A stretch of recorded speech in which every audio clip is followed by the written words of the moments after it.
Moos. And it is live. Say hello, mystery guest.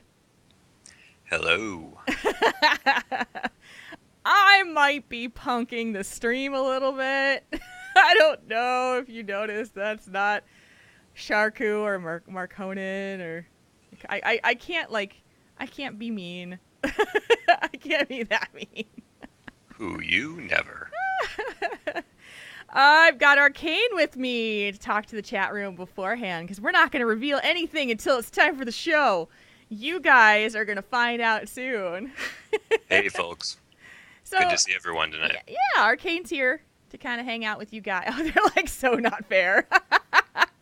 Oh, come on. You got to let me have my fun. Seriously. That's too funny. You got to let me have my fun. Seriously. I know. It's like for real. So Hey, Kane is downstairs in our living room, and he's probably surrounded by cats right now. Yes? No, kind of. There's a few sleeping around me. Are they? Well, everybody's well fed, and everybody has a problem. Well, not a problem, but everybody actually was quite well fed this morning. And I got up this morning, and I usually get up and feed them around 7 o'clock in the morning. And so I get out, it's like 8:30. I step out of the bedroom because I had the door shut. And the cats are like there, but they're not like, oh my gosh, mom's up. It's time to eat. And I'm like, why are they acting weird? Huh? And so Kane's still sleeping, of course, and my stepdaughter says to me, "Oh, Mom, by the way, the cats must have gotten into the cabinet and they were eating all the food out of the cabinet." And I'm like, "Oh man," because we have that door shut. The dry food is in there. They're not allowed to go in there and eat the food. So apparently they had their own little dining moment, and and so they didn't need to have food. They didn't eat all the food. No, they didn't eat all the food, but I was left. like, I know. I'm putting the tweet out right now. We are live. TV/Tauren Think Tank. There we go. Got it. Yes. So yeah, the cats, they had their own little field day, and they didn't need to have breakfast, but of course Mom gave breakfast. So there you go. You spoiled them rotten. My dad just sent me a text message telling me... Oh, no. My dad just sent me a text message saying he thinks he knows who I picked for the show. And so he's like, I'm putting this out here now so that you see what I said, and you'll know if I was right or not. So I was like, okay, Dad. But I think he's watching right now, too. So, Hi, Dad. Hi, Dad. Dad's been watching from home. So Kane, since everybody doesn't get a chance to talk to you about what's going on. Jules. Yeah. What have you, just give the chat room like a brief thing, what you've been up to this week. Oh, gosh. Working hard and working a lot. Yes. When I haven't been doing that. Oh. Sleeping. No. Hitting some of the holiday stuff, running around and hitting candy buckets in game on Zareth, my mage on Airy Peak, to try to get the 2 new cat pets. Oh, yes. I already had all the prior ones, but I needed the 2 new ones, of course, since those will only be available for a short time during Hollow's End.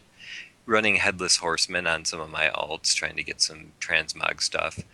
I was lucky enough to get the mount a few seasons ago. Yeah, you suck. I know. Hey, you can't speak, miss. I got Ashes of Valar. Oh, come on, don't spoil that!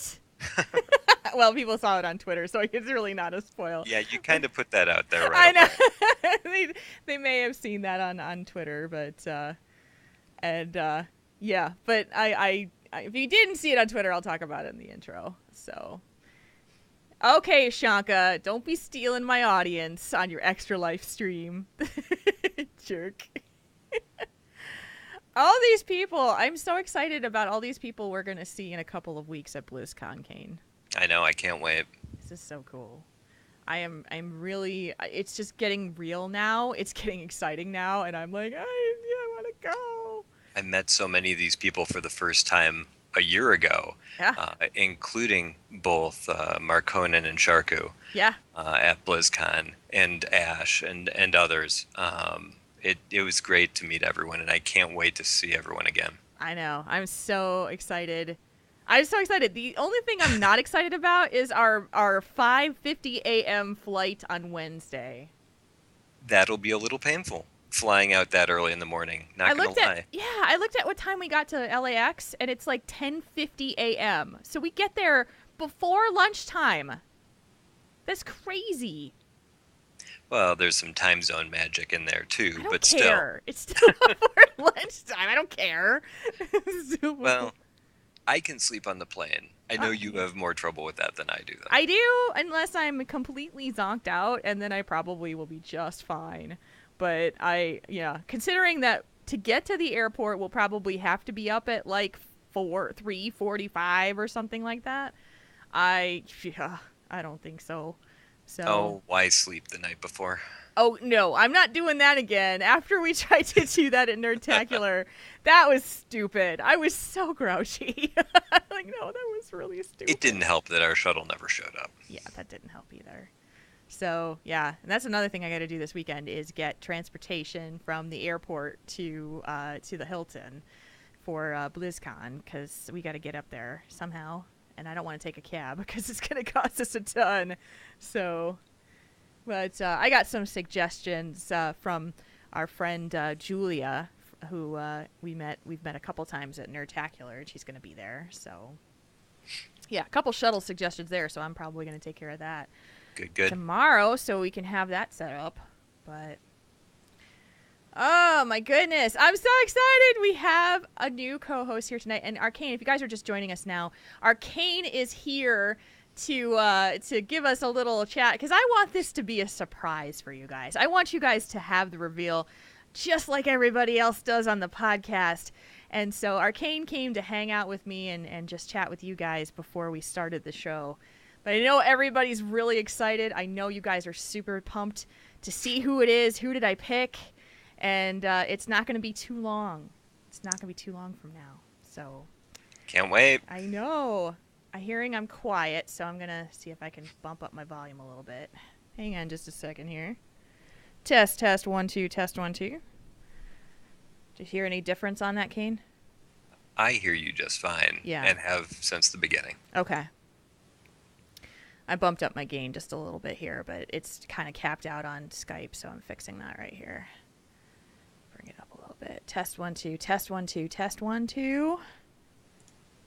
You're going to be softer, but...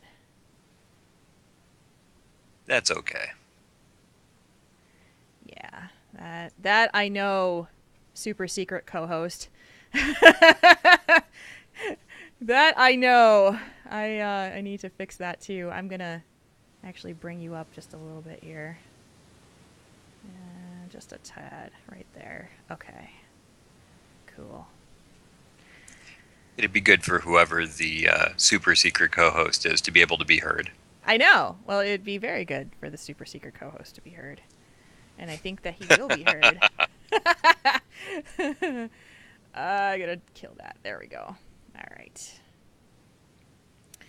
All right, Arcane. I think I'm going to drop you from this said call. So my screen will capture the correct place, and super secret co-host will have his picture showing up in the right spot, because otherwise it will be like, wow, that doesn't look right. But thank you for joining me for the pre-show, and you're awesome, and you guys give Kane a round of applause, because he's not feeling the best today, but he sucked it up and he came on to help his wife out. So. Cold's not going to stop me. I know. Well, you got to get it out of your system now before anything, because we've got a BlizzCon to do. Can't wait. I know. Looking forward to seeing everyone. Take care, and I'll see you in the chat room, folks. Bye. All right, let's see if this will reposition in just a moment here, because that's what it needs to do. And I'm going to have to remove him out of here, I'm betting. Remove this person from the group. There we go. That's better. All right, super secret co-host who can hear me, but you can't hear him. Give me a thumbs up if you're ready to go. He's giving me a hand signal.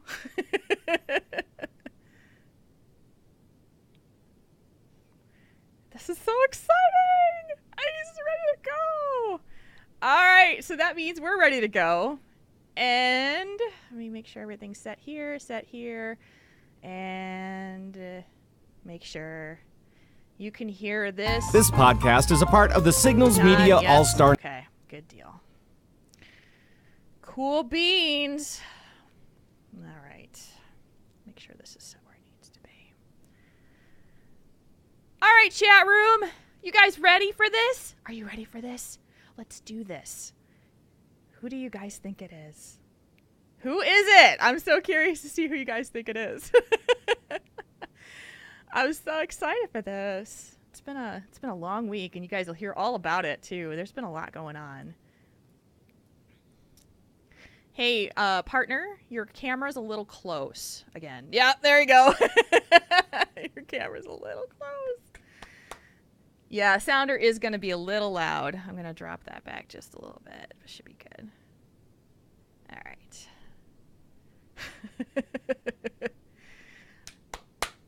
All right. It's counting down in 3, 2, 1.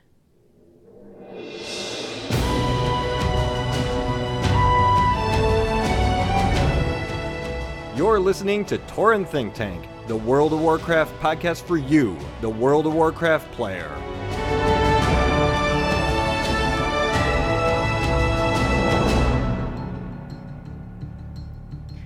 Welcome, everyone, to episode 120 of Tauren Think Tank. Today is Saturday, October 25th, and we are here for another show. But this is not like any other show tonight. This is pretty special. This show tonight means that the person who is with me tonight is the person that I have selected to be the permanent co-host for Tauren Think Tank. The chat room does not even know who he is. The chat room has been patiently waiting with Arcane on the other line with me till we see who it is.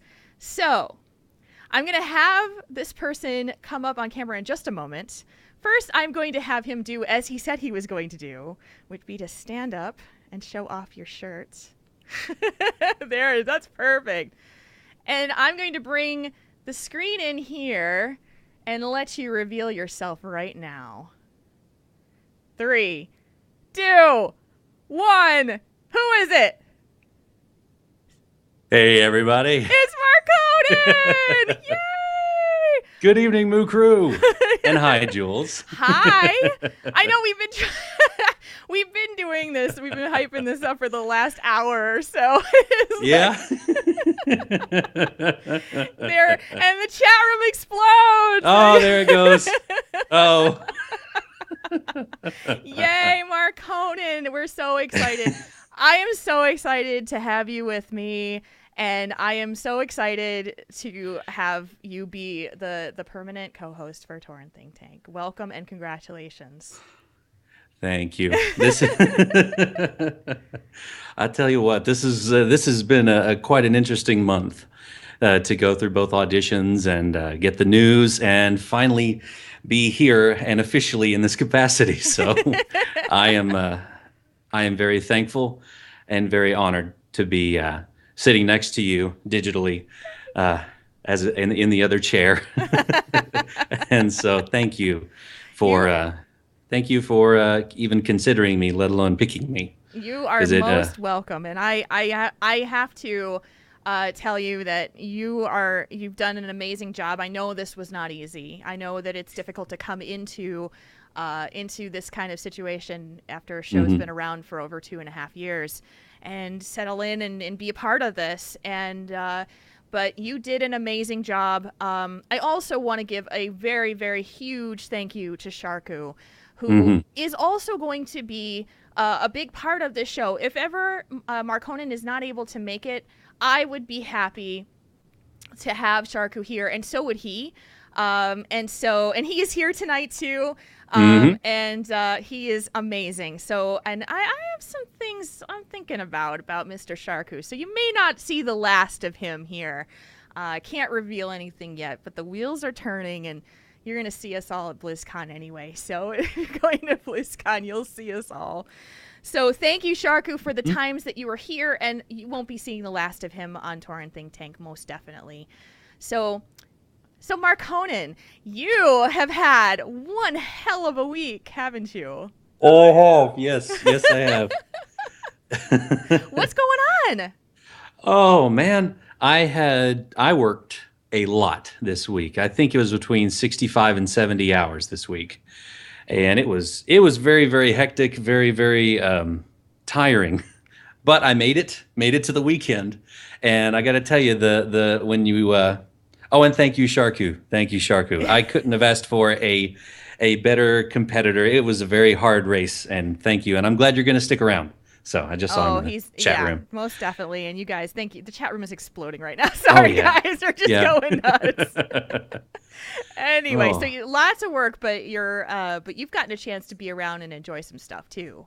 Yes, I have. I have been enjoying the Hallows End a good bit, like you should. Yes. I like Arcane before the show said, he worked through all those candy buckets, and so did I. And I ground up the 300 that I needed for both of those little spectral kitties. So I have the two new battle pets, so I am done. I got the mount a few years ago, so I'm completely done with anything I want to do for Hallows End, so I'm set. Boo. I know. I'm sorry about the mount. Although you've got something here in a minute where you don't need. And boy, I tell you, with 6.0, Garrosh is easy. Garrosh is going down quick. He is. I finally got my heirloom staff from Markonnen Saturday, and then like Tuesday, my buddy Kecklemore was talking to me. He's like, "Hey, dude, you wanna bring your tunes in to get the heirlooms for Garrosh?" And I was like, "Oh, I got it on that." And he's like, "No, man, we can carry you." I was like, "Well, my paladin's in greens, is that okay?" He's like, "Yeah, sure." So I got my paladin in there, got him the two-handed strength heirloom, and then I took my monk right after that, because there's people just chain running people to get heirlooms all over the place. And like mythic heirlooms too, they're doing. Oh, I need to get one of those. But yeah, it's fantastic, and they're falling like rain. I'm glad they did the 100% drop rate. It's really good. And the last thing that I've been doing this week happened about 8 hours ago. I got to meet my good Twitter WoW buddy Bimini, who you may know as @ShieldSpec on Twitter. Her and her husband were down here for a convention, so I drove into the city and sat down with her in the lobby for a few hours, and we had a really good time.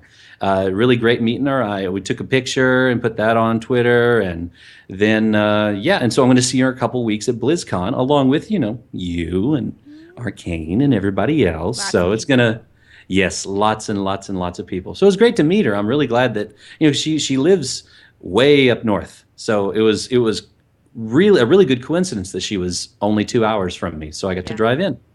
So it was great. Cool. So you and you were actually like skirting back to your hotel room right after that meetup for tonight to get back to Exactly. Yeah. That's very cool. Yeah. And while I may be secure in my Headless Horseman mount status, even though you don't have it yet, what did you get that is even more awesome than that Headless Horseman mount? Well, the Headless Horseman mount continues to elude me. It does. I run it on 590s every single day, and I do not get it. And I am so sick and tired of hearing the whole like Headless Horseman thing, "Horseman rise," all that stuff. And he's like, "Let fate choose now the righteous one." No, I'm tired of this. That was good. Thank you. I've heard it so many times. I can't even tell you. It's starting to really start to worry me. I might have a problem. So I had done all that stuff. I had run it all on every character on Thursday night, and I said, you know what I'm gonna do? I think I'm gonna go and I'm gonna try and solo for Ashes of Alara. I've never done this before. I don't even know if I can do it on my my Boomkin spec with my resto gear, but I'll give it a shot. And because I have like some heroic gear on my now mythic gear on my main druid. So I get in there. I don't know what the hell I'm doing because I've never soloed this in my life, okay? And so I did these readings. I was looking around, and I'm like, okay. Says go straight to the boss and go grab the staff when you kill the 4 of them so you can kind of get out of the mind control. And I said, okay. So I wound up going through it, and I didn't know what I was doing at all. And so they keep mind controlling me, and it's like bam, bam, bam, bam, and I'm just running in a circle, and I'm trying to target myself to get the staff to like get me out of this, and it won't work. And then all of a sudden, the mind control stops. And I'm like, I can kill him. Okay, so I start shooting at him. He's up in the ceiling. I'm shooting at him, and then the bird comes out. I'm like, I gotta shoot the bird. Okay, shoot the bird. And so the bird dies. And I go over to loot, and I go, and Arcane thinks I got the horseman mount. Because he doesn't know what I'm doing. He goes, and he's talking to Midnight on Skype. He's like, oh, she got the horseman mount. She did not get the horseman mount. I got Ashes of Alar, baby. And I was just like, oh my God. And so I'm having this fit. I had this absolute fit. If I could have spun around on the carpet on my side, I would have spun around on the carpet on my side. Exactly. It would have been a little Three Stooges moment. It would have been perfect. And of course, I flashed to the time where you were talking about getting the Time Lost Pro Drake. So I'm like, I'm totally doing what Marcona is doing right now. And so I, of course, get on the mount, take a picture, put it on Twitter. I'm like, oh my God, I'm so excited. And now I still keep going after this stupid horseman's mount. And I'm just like, I hate it all. I hate it. But at least I have the most pretty mount in the game, in my opinion. So yes, you do. Yes. So I'm super excited by that. I have had a really crappy week. Other than that, it's been a really crappy week. I had this week from work that was just awful. And so I talked to you guys last week about how my medications for this heart condition thing, the premature contractions in my heartbeat, I was taking this medication. And the doctor calls me regularly. The nurse calls me to check on me and see how it's going. And I said, the only thing that I'm having with this new medication, it's working really good, is just I have this shortness of breath when I'm exerting myself. Like I'm hauling around these boxes in the office and I'm just like, and I thought this was medication related. And they call me back and they say, this isn't really supposed to be medication related with this. And so we want you to stop taking the medication. And I want you to come see the doctor tomorrow. So I stopped taking the medication. Within 3 hours, I am feeling so disgusting and so gross and just like wanting to like lay down and sleep and short of breath without the medication. So I am on the phone with the nurses and she's like, I think you need to go to the hospital. I think you need to go to the ER. And I'm like, I don't need to go to the ER. Are you kidding me? I don't need to go to the ER. So they send me to the ER.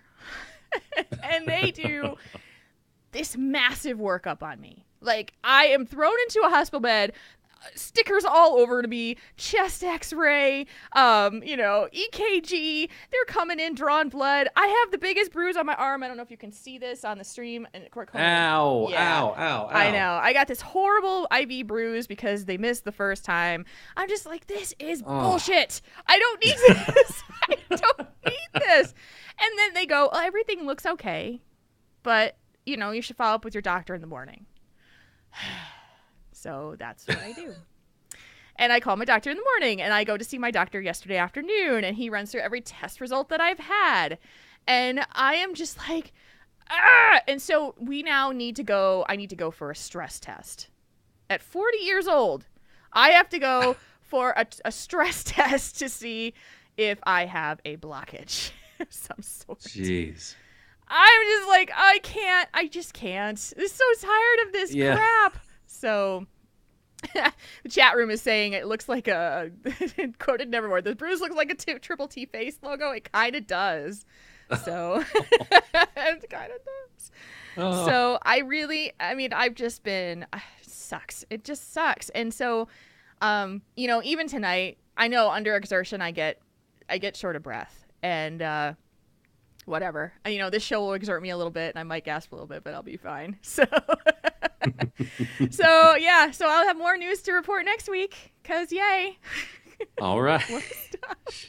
Jeez. Oh my gosh, stupid medical crap. Okay, so I need to talk a little bit about BlizzCon for just a moment because we've got some stuff. BlizzCon is approaching in about a week and a half. Oh my god. Oh, I'm so excited. So, and I've talked about this last week, that we are having a party. The Signals Media Smash Bash is happening on Friday, November 7th. It's from 7 to 11. And it is happening. I know that some of you heard that Pat Crane is not going to be able to make it this year, and we are so sorry that he can't. But don't worry, you guys. We've got a party happening, and it's going to be awesome. If you want to help out the party a little bit, you can actually, for today, for the chat room, and tomorrow, you can go over to converttoraid.com and you can buy a t-shirt. You can also go ahead and do some donations if you'd like to towards the cost of the party. We would so appreciate it. But there's a triple t-shirt up there, guys, and you can buy it and you can get it, and it helps them and helps us. So that is, and they'll be available at BlizzCon too. But if you want to get it at the party, you can do that. So Smash Bash fundraiser ending on Sunday. So check it out. Take a look. See what you want to see. And if you're going to BlizzCon, spread the word. There's going to be a ton of people. Marconin and I are going to be there. Mm-hmm. We're going to have Darius from Convert to Raid. He's going to be there. Mick Montgomery from the Starting Zone is going to be there. And I am going to be putting the word out to all those top-end raiders that I know. All 5 of them, and everybody else that I know. But we're gonna get there. We're gonna get some devs there. We're gonna get some community managers there, and we're gonna make sure that there's a great party. And there's gonna be more bartenders there than last year. So hopefully not as hot. And hope it's not gonna be as hot because it's a half ballroom. So. Oh, that's fantastic. It was a little stuffy in there, but yeah. So this room is bigger and it's more roomy and it's got a higher ceiling, so it ain't no more sweaty. Yes. Yay. Be a lot more comfortable. More comfortable is good. One more thing to note. If you guys are fans of the Starting Zone, or even if you're not, you should be.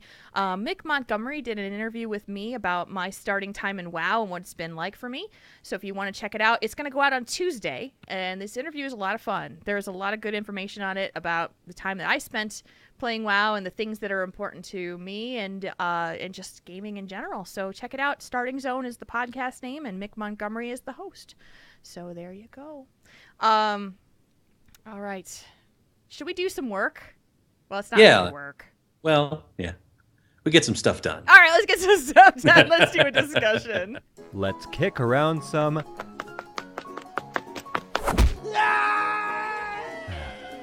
ideas, not gnomes. I love that part. That was my favorite one to make. Even though I made a gnome get kicked, I still love that one. You're still okay with it. We take a few hits, so I'm okay with it. It's all right. We'll do that. All right. So here is our discussion of the evening. And here we go. Hi, Triple T. I wanted to put forth a discussion topic for your consideration. I'm sure you've heard about the events surrounding Roe from Realm Maintenance and the harassment he received that made him decide to give full disclosure to the public in relation to his private situation, something that would have taken a lot of courage. Now, I don't think it's really appropriate to analyze his decision or actions here, and I don't expect you to share your opinion on him or his situation, as there are some in the community that have chosen to turn their backs on him, and he has stated that he respects their decision and has asked the community not to judge them for their decision. Though it has made me think about how this all came about. The anonymity of the internet.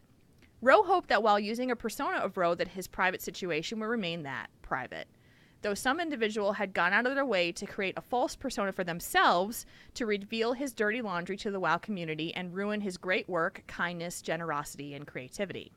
I would hope this person thought they were doing the right thing, but their approach of harassment and almost bullying and sneakiness of not owning what they were doing, but using a fake account themselves makes me think that they were either jealous or nasty. To summarize, is this bad behavior derived from some negative emotion, or is this someone that thought they were doing the right thing because of the possibility that Roe might have been using his community status to continue in past activities? And now that details have been revealed, will they apologize or will they sneak back into their hole? I know this might not be a topic that Triple T would like to cover, but I feel it is a WoW community-related topic, and I understand why it might not be brought to the show. Always love the show. Avid listener Sylvana, convert to raid on Airy Peak. And before I say another word, Ro is absolutely aware that this discussion topic is happening. I ran it past him before putting it on the show, and this discussion has his full blessing and support. So, and so I just wanted to put that out there. We're not going to be talking about the situation necessarily, but we're going to be talking about the mentality behind information being shared about somebody else on the internet. So that's the clarification there.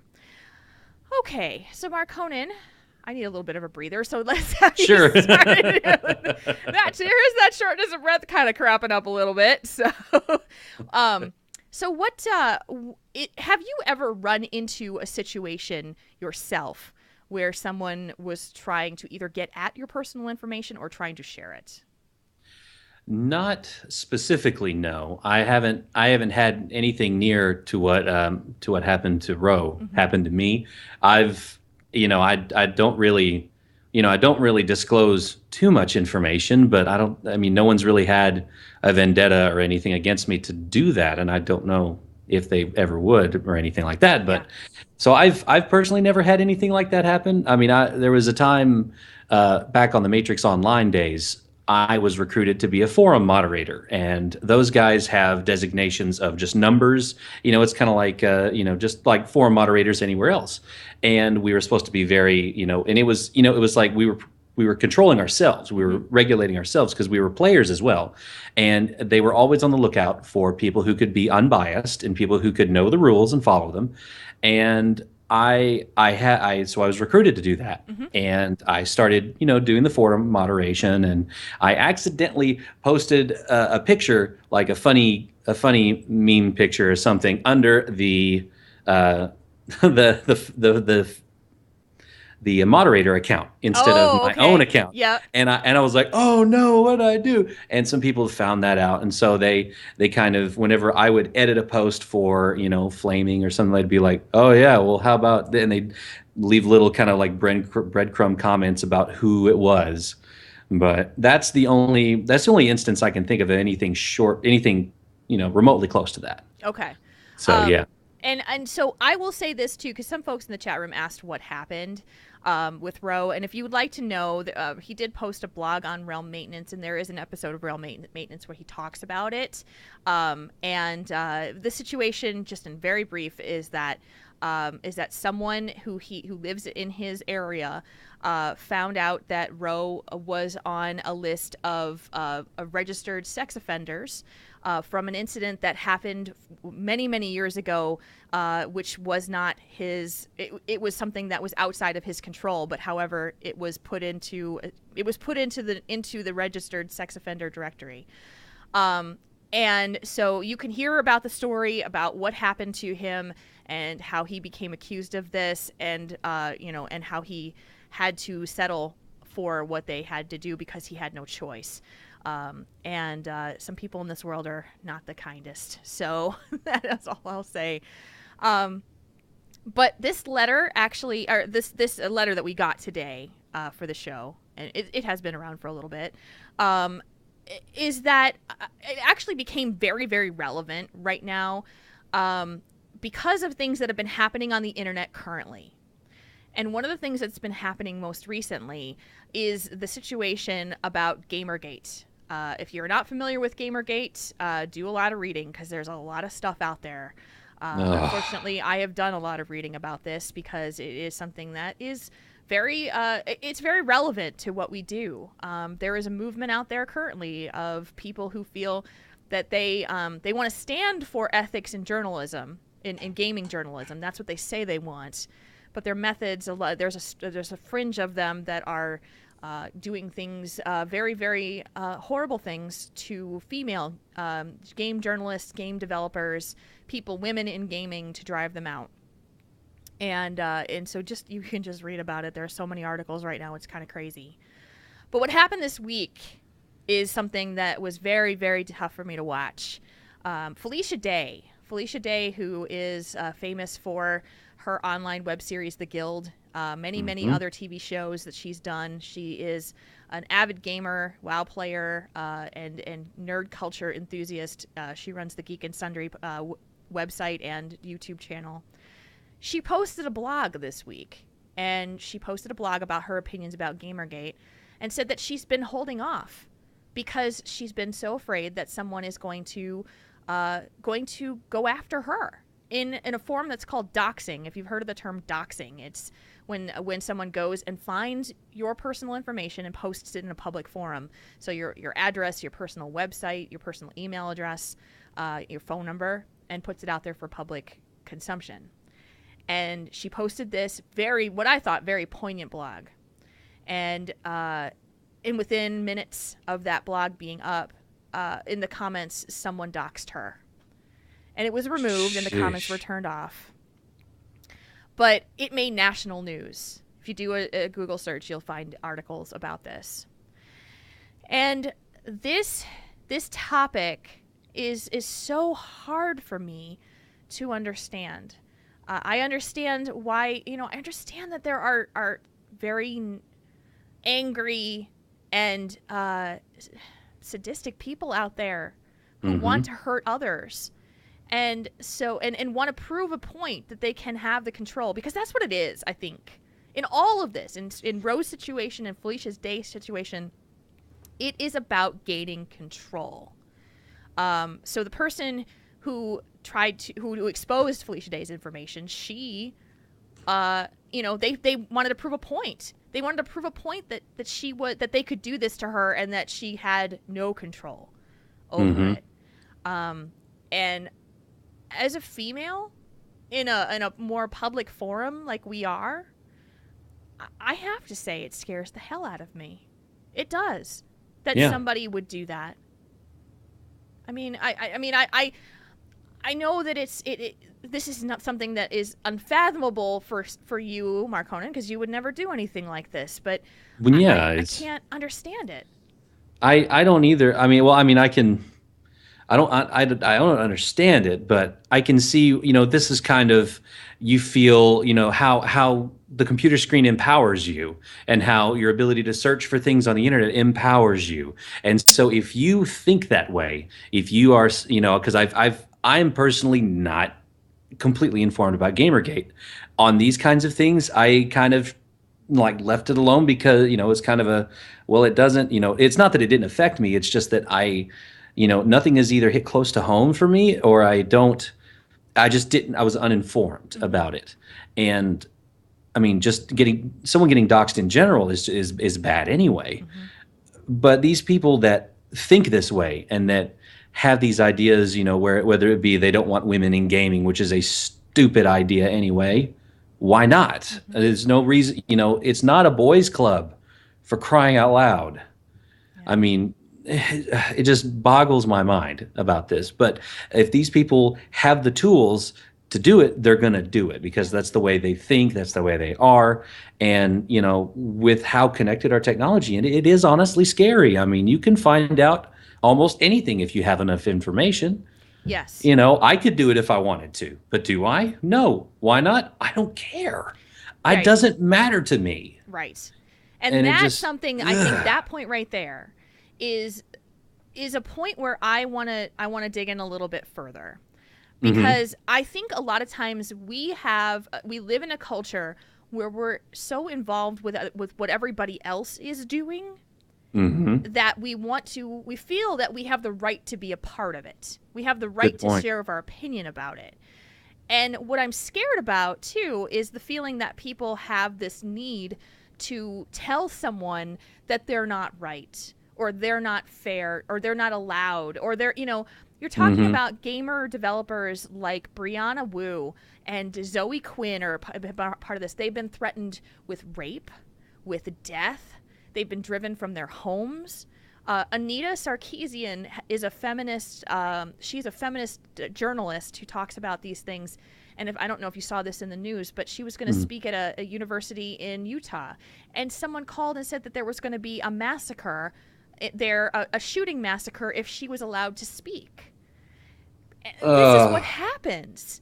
And so I understand that people want to be heard. I understand that people want to have their opinion. But an opinion is one thing. Right. Threatening someone with injury, death, and rape is another. Yeah. Like I was telling you earlier, like before the show, with the way social media is, everyone has a soapbox. You can send a tweet out on Twitter. It goes all over the world for whoever follows you, whoever chooses to. And so people, they have these soapboxes and they feel inclined to share their ideas. And that's fine. Sharing ideas, sharing your opinions, it's a free world. Yeah. You can do that. But when it comes to the real world stuff, the physical action, actually affecting someone physically, you control people on the internet, and it's a different thing than actually calling their house, going by their place of residence, going by their job, harassment. That stuff it's on a different level. Neither of it. I mean, trolling someone on the internet is not a good thing anyway. But to physically do that, when you creep into the person's real life, when you otherwise, sans the internet, would have no interaction with them, that's when you have absolutely crossed the line, and that's something that should not happen. Yeah.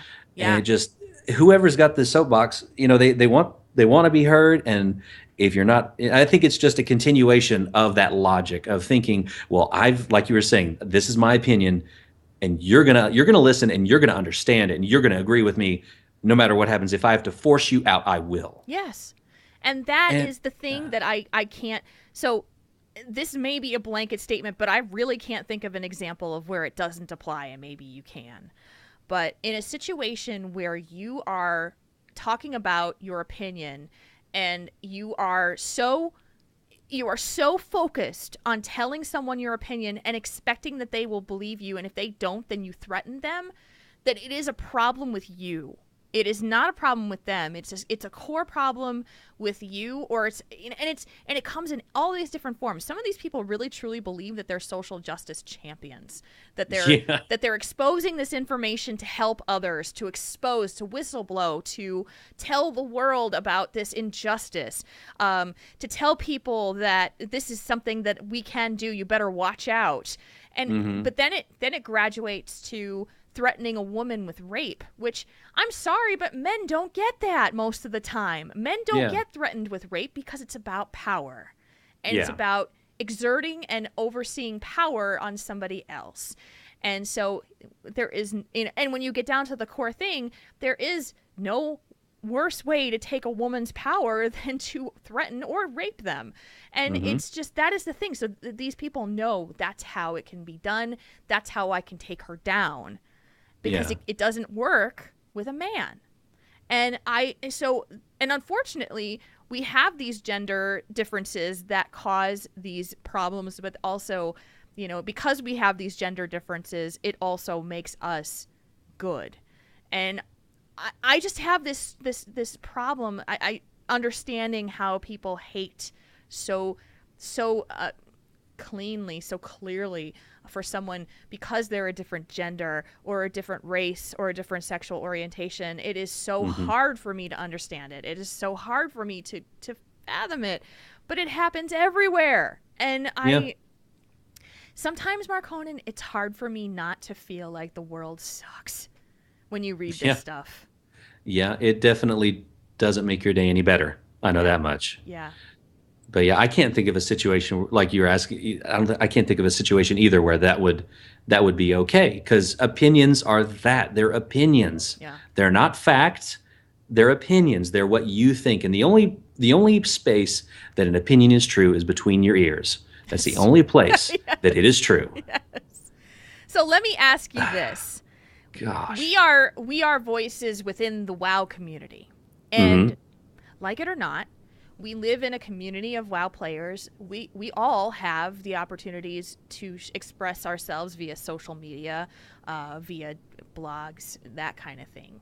And unfortunately, you and I both witnessed this, that people get into disagreements, fights, Mhm.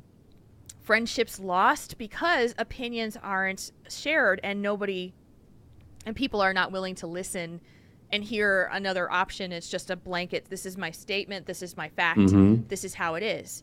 So what can we do, as members of the WoW community? What can we say to try to help broaden the understanding? I think, well, and this extends outside of the WoW community. It's okay to disagree with someone and still be friends. Thank you. My Thank God, you. you can have a disagreeing opinion So and be smart. friends. One of my coworkers and I, we don't agree on most things, but we'll still go out and eat at the little mom and pops places that we travel to. We'll talk about music. We'll talk about this and that. We're still friends. We disagree about things, but that's okay. Yeah. That's why there are more than one person. That's more than one person on the planet, because we are allowed to be different people. And the moment you realize that you can disagree with someone or someone can disagree with you, and that does not make you a bad person, it doesn't make them a bad person, doesn't make you a good person. It just makes you people with different opinions. Then it would be okay. Just like Arcane just said, we can disagree respectfully, right? Yeah. Right. Yeah. You can. That's a reason why some of my friends I disagree with on a lot of things, on some things, but I still enjoy their company and still enjoy the conversation and the times and the fun we have together. Yeah. And that's what it's about. And if you can go past that, then it would make it a whole lot better. And I think that's one of the main things about this is people don't realize that just because you've got a megaphone and a soapbox because you're on the internet, everyone has to agree with you. Yes. Life does not work like that. Nothing in the world works like that. No. And So- that is so. I wish there disagree was. with you all the time too. Oh, Love bro. you too, buddy. Now I think about the times where where friendships have been lost or acquaintances on Twitter have been lost because of core disagreements, and between me and somebody else. And Sure. every single time that it's happened, it has been a blanket statement, unwillingness to hear another side, accusatory, emotional involvement discussion, where it's not making a point and making a counterpoint and listening to the counterpoint and hearing it and acknowledging it. Mm-hmm. It's you're wrong, I'm right, and F you. Yeah. And because that's all I have to that's what's happened to me numerous times. It's like, this is how I feel about it. Well, and I have the right also, which drives me crazy. It is like when we talk about social media, we have the right to listen to who we want to listen to, and we have the right to not listen to people we choose not to. What happens in these situations is that there are people out there that make themselves so loud and so in the face that they make it almost impossible for you to ignore them. And then it's like, how do you do that? How do you handle this? And it's really frustrating to me. A long time ago, I got over the fact that I've got to like everybody and everyone's got to like me. There are going to be people that don't like me. There are going to be people that don't agree with me, and that's okay. So I struggle with that sometimes because I try to be likable by everybody, and sometimes it just doesn't work sometimes, and I feel bad. But then again, I'm thinking, well, it's nothing that I have done to do that, and so that kind of helps me. So you've already achieved it. I'm in progress of that. Yeah. So Yeah. And then we get into the extremes of things like private information being exposed against your will. That's never okay. And that is never, ever okay. And, I guess hopefully that is the exception, but it's a real fear. It's a real fear for a lot of people. And so I don't know if there is a way to understand it except for the folks who would not do that, to have a vocal majority to say, we will not stand for this. You will not be tolerated doing this, and we will tell you how much we are against it. Because what it is an exertion of power. It's a display of power. It's showing someone that you've got power over them. And in a way, it's like taking back the power. I mean, I've been watching some of these ladies who have gone through some of this horrible stuff, and they stand strong and say, I'm not going anywhere. I'm going to continue my message. I'm going to continue developing games. You can't get rid of me. But there are so many who have lost that battle, who have Yeah. gone, who have been driven out and scared, and that is a travesty. And so in a situation where somebody is going after, what Roe had done is he stepped up and said, before someone tries to do this to me, I am going to have the power to do it myself. And I'm going to tell my story. And if you don't believe me or you don't trust me anymore, that is your choice and I respect it. And that, I think, was the best thing he could have done. He took his power back. Exactly. He And did. that's how you have to do it. But it is hard, and you need support, and you need people to help you. It's hard. So, Yeah, it really is. And with the technology the way it is, it makes it easy to dox people like this. Yeah. It's it is scary. It is very scary that this can happen, and that there are people out there that just don't care and don't understand that their point of view is so weirdly out of whack that they think that this is okay, and that all causing physical harm is okay. And I know that that's nothing new. It's just this is its manifestation in our gaming world. This is how it manifests itself, and it gives people it just so frustrating. yeah, because I don't even if I wanted to I could do it, but I don't want to. Yeah. And it just, for people to take that step, it just boggles my mind. Yeah, and I really feel very strongly that it's going to be, it's always going to be something out there. In as you talk about the world that we live in now, as we get more opportunities for people to put themselves out there on the internet, there's going to be more opportunities for people to find them and do that. So, I feel very strongly that there needs to be more done somehow in law enforcement and in all of that to be able to protect people. And this is an ongoing conversation about people who get harassed on Twitter. How does that get controlled? How do someone who makes real threats towards someone's safety, or threatens them with murder, or puts their address out on Twitter to say, I know where you live and I'm coming for you. And these are the things that there needs to be more. Law enforcement needs to catch up more into what it is. Well, they do need to keep up with the times. And I remember one news story about a guy, what was it, a League of Legends player that jokingly threatened somebody on Facebook or something, and he got thrown in jail and was in jail for a long time. Yeah. Because of it. And and while that in itself may be a slight overstep because he was joking, but you can't tell, you cannot hear intent over text over the internet. And so for them to err on the side of caution, if they once they had if they'd investigated quicker and let him go back to school and just learn his lesson, learning your lesson these days with the way technology is a lot harder to do without major repercussions. I know. So it's, I would rather them err on the side of caution and go through with it and possibly stop something bad from happening than the alternative. Yeah. And Nate in the chat room just said a 15-year-old who swatted someone just got sentenced for 25 to life for domestic terrorism. Swatting is when they alert a SWAT team or call law enforcement and tell someone to a level that there is going to be a SWAT team to go and raid someone's home. And it's a hoax, and it is dangerous. It has happened to streamers.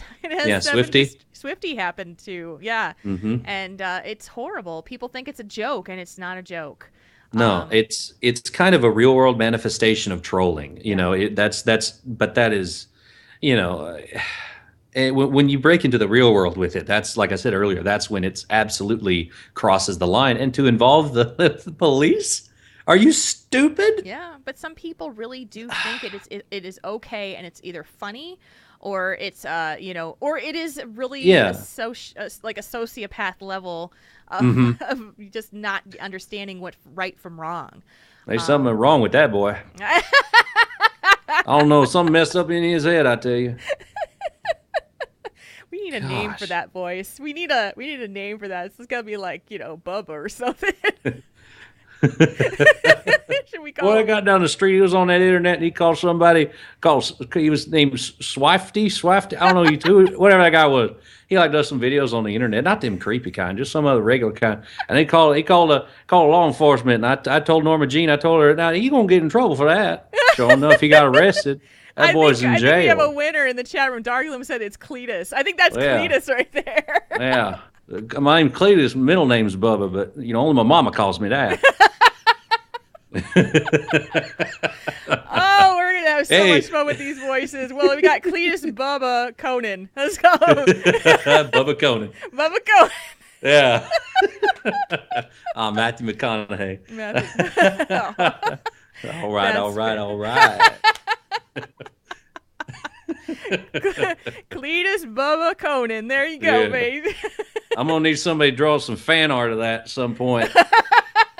I tell you, this is a slight aside. I live in Arkansas, which is not geographically far from Texas, which is where I'm at right now. Yeah. But working with the people there at work, towards the end of the week, my accent was slipping. I was like, hey, you might have moved some of those pallets over there. Like I had to look around and see, did that really come out of me? I was like, oh, could you get some of that over there, please? Davin Dresden in the chat room said BRB making a no-name Bubba Conan. Oh, man. That's He's a hunter, of course. He's a hunter. You got to make him a hunter because he kills his own food. I have a feeling we may have some future bits with Bubba Conan coming in soon. Hey, that's a good idea. I think we've been inspired right now. Are you going to be my Norma Jean? Are you going to do the voice of Norma Jean? I have a really bad accent, though. No, hey, that was pretty good. We can work on this. We can work on this. I mean, Mark Conan is, as you guys well know, he is an accomplished audio producer, and so there will be stuff for this show with him on it as he finds the time, which I'm stupid excited about. I can't stand it. So you can't get rid of me that easy. They're gonna be more where that came from. Oh, and Arcane just said Mark Cletus. Mark Cletus and Bubba Conan. Mark Cletus and Bubba Conan. I don't know if anybody needs to be named Mark Cletus. That just sounds really bad. It does. It sounds dirty. All right, we're gonna move. Yeah, sorry for that. little aside. Little bumping around. Yeah. All right. So we're gonna thank you guys so much for this discussion topic. Yes. And we are always open to them. And now, send them in. We're getting down a little bit on the volume in our mailbox. So send them in to us. questions@taurenThinkTank.com for the show. We do a discussion topic every week. We do an advice topic every week, which is coming up. And we're excited. We're excited to see what's coming up with you guys, what you've got for us, what you want us to talk about. So we're going to take a quick moment here as I bring it up here. There we go. Yeah, some good music right there. Nice and quiet. Nice and relaxing as we talk about some Doghouse Systems. Doghouse Systems, man, they sponsor this show, and we really, really appreciate it. They take care of us, and they do much more than that. They take care of you guys who are amazing, looking for amazing gaming systems, I should say. And if you are looking for something cool to play WoW on, Diablo 3, Heroes of the Storm, I hear there's new invites going out right now. All those great games. You can check it out, doghousesystems.com. And I'm going to make sure Mark Conan gets the chance to meet Kim Price at Doghouse. She's going to be there at BlizzCon. You're muted. You're muted. Would love that. Like, your microphone is muted. I'm sorry about that. Oh, there you go, Bubba. Bubba Conan. Bubba Conan would like you to buy a Doghouse System. Yeah, if you use that code TTT, that's TTT, at checkout, you get double the memory for the price of the single memory. So if you want 4 gigs, they're going to give you 8 gigs. 8 gigs turns to 16. If you do that math, 16 goes to 32 for no extra price. That's TTT at checkout. You're going to do this for every promo now. Thank you, Doghouse Systems, for supporting the show. And thank you guys for supporting our sponsor. Again, doghousesystems.com, TTT at checkout. And Hook yourself up. Brand new gaming system. All right. So it is now time for us to do a little think tanking right now. Tauren between options? Let Triple T help you sort it out.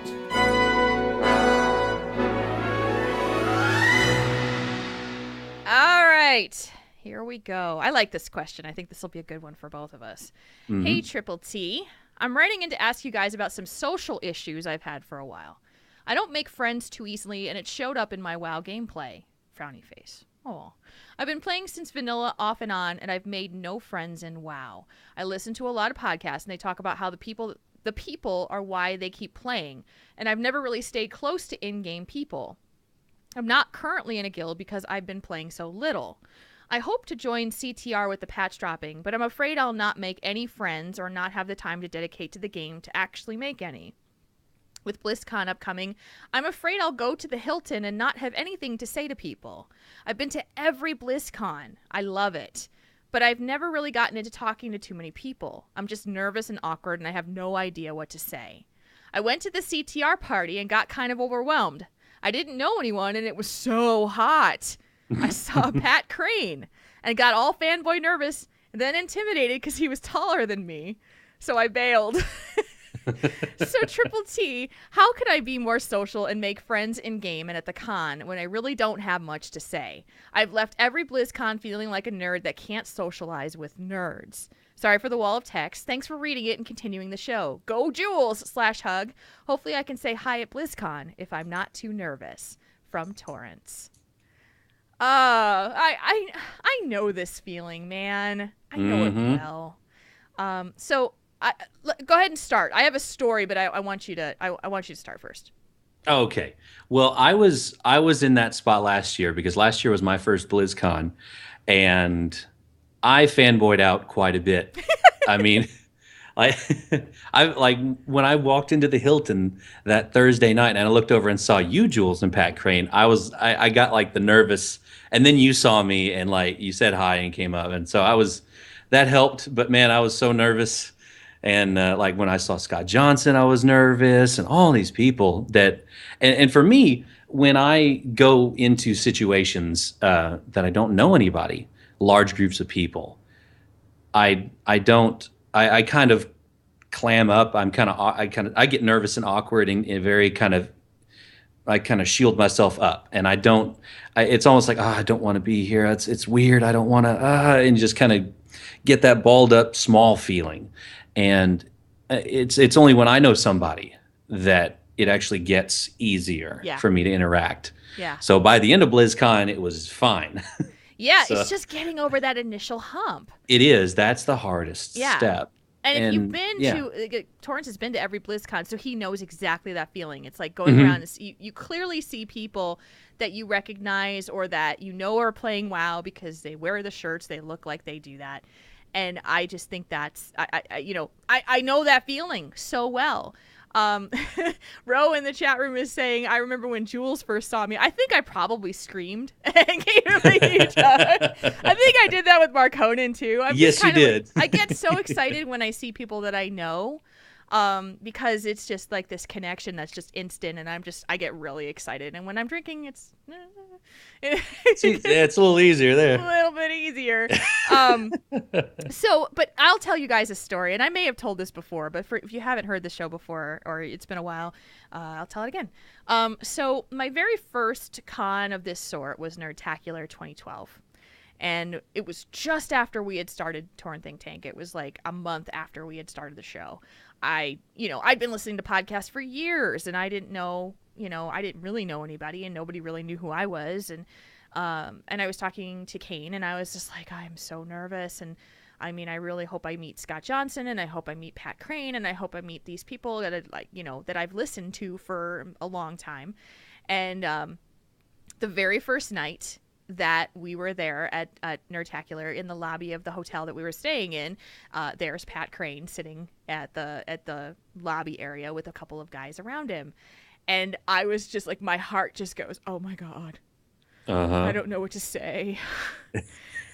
And but what I did is because we had Coltrane on the show just shortly prior, and he had told me you need to go meet Pat. Then I was like, okay, so I knew I had at least like this icebreaker. So I walked up to him and I said, hey, I'm Jules Scott of Tauren Think Tank. Coltrane made a mention. He's like, oh yeah, hey. And then that was it. It was like the conversation just went. And then these other two guys are kind of standing there wanting to break in, and it was just this really awkward conversation. And I walked away from this conversation thinking that Pat Crane hated me. But it turned out that he was as nervous as I was in terms of being surrounded by people that he didn't know. Mm-hmm. And that is what happens. It happens to everybody. I don't care who it is. It happens to Scott Johnson. It happens to Tom Merritt. It happens to Pat Crane. It happens to Coltrane. It happens to Darius. It happens to Mark Conan. It happens to all of us. Yes, it does. So that is one thing that you've got to remember when it's people that you want to approach, that you're interested in approaching, but you're not sure, is that they are people just like you, and they have the same social anxieties that you do. Mm-hmm. And I mean, I've been so nervous to approach certain people, but when I went to Nerdtacular last year, there were people who were going by me, and I'm like, I am just going to suck it up, and I'm going to tell Veronica Belmont that I think she's awesome, and I'm going to tell Justin Robert Young that I think he's awesome. And it worked out really, it was just a courage thing. And then, if this person... most podcasters especially, and you'll see this if you approach them, is they don't want to talk about themselves because they talk about themselves all the time. They want to know about you. So amen to that. Yeah. So I will do this all the time and say, where are you from? How long have you been playing WoW? I will ask you tons of questions about you so you will start feeling more comfortable, because I don't want you to talk about me. It is weird for me to hear from somebody who says, yeah, how are the cats doing? And I'm like, oh my God, okay. I know I talk about this stuff all the time, but it is a very strange feeling when you are somebody there's someone who knows all this stuff about you and you know nothing about them. So I'm going to fight to just try to get that. And that is the thing at BlizzCon that is, you have to remember that every single person there in some level, whether they're good at covering it or not, are nervous as hell about talking to new people. They just are. And one thing you can do that actually helped me a good bit at BlizzCon is, especially if you don't know the person at all, you can I was walking around the Hilton lobby that Saturday night, and these guys they liked my shirt. It was like a Back to the Future shirt or something. It's like, dude, I love your shirt. Come here. And I was like, hey, how's it going, guys? And they were like, dude, what do you play? That's the question you need to ask. Dude, what do you play? Where do you play? What do you play? Where do you play? What server are you on? Oh, you do because those guys were StarCraft guys. They played all the time. So I didn't have a lot of StarCraft knowledge other than the old stuff, the original StarCraft. So we talked for a while. Ended up talking 15 minutes or so. Talked about Hearthstone, talked how that's going to go, told him about WoW, about all this stuff. And he's like, oh, you do this little audio pod? That's cool, dude. And it was fine. It was awesome. Yep. So that's the thing you've got to remember about this, is that you have something in common with every single person that's there. You care about the same games, whether it's Diablo versus StarCraft.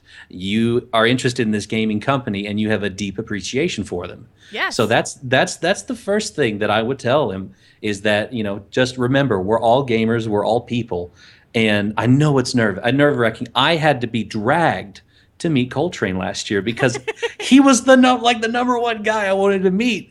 I didn't know him that well. Yeah. I only worked on his audio for the Behind the Moo thing, and I've been a huge fan of his. He's been a big inspiration to me as an audio editor and as a producer. And so Lilu, who I was sitting with, was like, oh yeah, that's Coltrane right there. I was like, oh no, she had to drag me. And I was like, Coltrane, this is my friend Mark Conan. And he instantly recognized me and knew my name. He was like, buddy, hey. And it was fantastic. It was one of the best meetings I'd had at BlizzCon. And so it's just that initial step. Yeah. Just remember, we are all gamers. We love the games. Just say, hey, my name's Torrance. I play, whatever your character is. And and you're, you could say, I love your work. And just even if it's just that, if it's a podcaster, it's all you got to say is like, man, I appreciate the work you do. Yeah. And that's something where we can go, well, thank you very much. Like, how long have you been listening? If it's kind of like how you were, Jules, you'll use that as a starting point to get to know them better. Yeah. Because that gives you some, instead of podcaster to podcastee, it's player to player, Yeah. person to person. Because it really we are. It puts you all guys on the same level, and that's what it should be, and just talk to them like they're people, and they'll talk back. That's right. And Nate in our chat room is saying, seriously, Torrance, if you're in the chat room, come and find Nate either at the Hilton, in the Hilton bar or the CTR party, or come up and say Zebra Blankie, and you get a hug and a drink. So anybody, if you know Nate, Zebra Blankie is a hug and a drink trigger word. Blankie. Could that be the show title, maybe? Zebra Blankie. I think that's perfect. Blankie. I love it. But you know what, though? I think the part about making friends in the game also is a good, poignant one, and one that I think we need to address. I have found when we were at BlizzCon last year, that was my first BlizzCon too. And I met so many people who have now become friends in game because of it. And I think that if you just spend a little time, and this is a cardinal rule of anybody having a conversation with anybody else, except for a podcaster, is that people like to talk about themselves. Mm-hmm. Most podcasters, you're going to ask them, it's like, no, don't talk about me. Talk about you. But a person who you're meeting is that, if you ask somebody something about themselves that's safe, that's comfortable, what server do you play on? What's your raiding character? Do you PvP? What's your favorite class? Let them talk about themselves, but you ask them questions and they will start talking, and hopefully they will ask you the same thing or give you an opportunity to say, oh yeah, I love playing a rogue. That's the best part. Did you play a rogue in Burning Crusade? They were the best back then. And you just start going. Where are you from? Oh my God, I have a cousin that lives in Dallas. And you just start talking. But the cardinal rule in terms of making friends with people who are open and is that people are just they feel good about somebody being interested, which is cool. So there's so many people in the chat room that are like, if I see you, I'll have to say hello. Absolutely. Same thing with Mark Honan.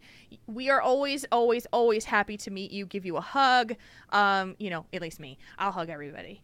But I'm a huggy person too. Yes. And then, last year at BlizzCon, I was at the CTR party, and a very, very sweet girl who wanted to get a picture with me sent somebody over to actually get me to come over because she was too afraid. And she was adorable. She was awesome. And she's like, I just wanted to get a picture. And I was like, oh my gosh, absolutely. I am more than happy to meet everybody. So don't be afraid. I will hug you. I will say hi. Just let me know who you are. And I wrote into the show. Yeah. Oh, thank you. I love you. Yeah. But because it's a really, you guys, it is a really awesome feeling for us that you care enough to want to meet us. I mean, sometimes it's like overwhelmingly humbling that people want to meet us. And so that is something that is, we would absolutely love it. And don't feel like you're interrupting. Don't feel like you're, it's like, come on over. That's what we're here for. So most definitely. So that's the end of that part. Thinking about wanting to join CTR. Both of us are members of Convert to Raid, and both of us are members of the AIE Guild on Earthen Ring as well. And it's Alliance or Horde. So depending on which one you want, both guilds are fantastic for a large guild. The problem is that a large guild can get a little intimidating. Last night even, I was a part of a meet and greet that the event planners ran for the Convert to Raid Guild. The greeters were a part of this. The people who do the inviting were a part of this. And it was a meet and greet for new members to meet some of the folks in the guild in Mumble. And it was great. Terarts ran this, and she did everybody goes around and says hi and talks about a little bit about who they are. And, they made me do it too. So I'm sorry, I missed that. I know. So I got to know when the next one is. Yeah, and they do these regularly. So, and that's part of our events calendar. So those are the things that we do as part of a mega guild to make it easier for people to get to know each other. Yeah. So. Yeah. And that's what it is. But Torrance, if you are coming to BlizzCon this year, which it sounds like you are, please come by and say hi to Mark Honan and me. because we would love to meet you. And at the CTR party, we promise it won't be that hot. Or Yes. we'll try to promise that it won't be that hot. And if we fill the room, then I don't know. So. Yeah. But thank you for writing, and don't be afraid. I really hope that you'll find some folks that you meet this year that become friends, and that you'll be reporting back to us to say, I did it. So let's hope for a more successful BlizzCon this year for you. Yes. Yes. Yes. You can come. You can come up and talk to me, and I'll do a funny voice if you want. If that'll help break the ice. Okay. Don't feel intimidated. So now we need to have like keywords for what voice Marconin needs to do when you meet him. I gotta start working on him. That's you go. Get start clearing your voice and get ready. Yeah. Navox in the chat room said, "Do not leave BlizzCon without meeting everybody you want to meet, Torrance, or you will regret it on your trip home." Most definitely. Yep. That's, it definitely. There, I didn't have any regrets about BlizzCon last year because I stepped up to the plate. I walked up to Coltrane and Scott Johnson were the two that was the most nerve-wracking for me because, even though I did audio stuff for the end of the instance, he never met me in person or anything. And I walked up and I was like, I was so nervous waiting in line, to talk to him, and then or just waiting in the guild hall, and finally got to him and was like, hi Scott, my name's Marconin. I did all. He's like, buddy, hey, and he recognized it, and he is one of the nicest people you will meet at BlizzCon. He is. Absolutely. He is so genuine and such a swell guy, like honest to goodness guy. Yep. And that's so that, he's a big name, but he's a wonderful person. Yeah, and he's super, super approachable. He'll take a picture with everybody. He'll give hugs to everybody. It is, there's no question. He's a really cool dude. So, but don't be afraid. Don't be afraid to go to see the people you want to see, because they're there for this. They're there to meet people. So, most definitely. All right. So if you want to send in your advice, requests for advice, that kind of stuff, your feedback for the advice we give, please do so. questions@taurenThinkTank.com is the email address. Again, send it in. You can also send us tweets at Tauren Think Tank. We get sometimes series of tweets of people. That's pretty cool. It gives us some feedback that way as well. And so now we're going to have a little fun. We're going to do a little what's called Tell Us One Thing. Oh, yeah. We read your submissions because reading your mind would just be creepy. All right, Marconin, start with the first one. All right. There's one later on that I would like to do that would technically fall under yours, but I'll go ahead and do the first one. Yeah, no, steal it. Tell me which one it is. Okay, I'll highlight it or something. Okay. First one from Memonth. Tell us one thing. The derp train stopped and unloaded a derp load of derp. Tell us what derp you did derp to earn the derp load. That's almost a tongue twister. That is terrible, Mammoth. What the? So much derp. There's so much. Okay. We use the word derp in my house when it comes to Garrus, my little new kitty, the snowshoe Siamese mix, because he's got these blue eyes that when he gets really excited, like alert, like time to play, they cross. So it is the king of the derp face. And then a lot of times his tongue is like poking out too. So that is the derp. And so, so we use it as a term. Oh, he's derping again. Or, oh, look, there's the derp. It's a term in there. So what derp did you derp to earn the derp load? I probably, well, I haven't done this in years, but I probably might, the derp load that dropped in my house would probably be me like forgetting or mixing two words together. I do that a lot. Like my brain likes to mix two words together and it comes out and I go, what did I just say? I don't do it a lot on the podcast, thank God. But sometimes I walk around and Kane goes to me, what did you even say? So, like I called Garrus, I was going to call him a fuzzball and a fluff ball, and I wound up calling him what did they call him? A fluzzball.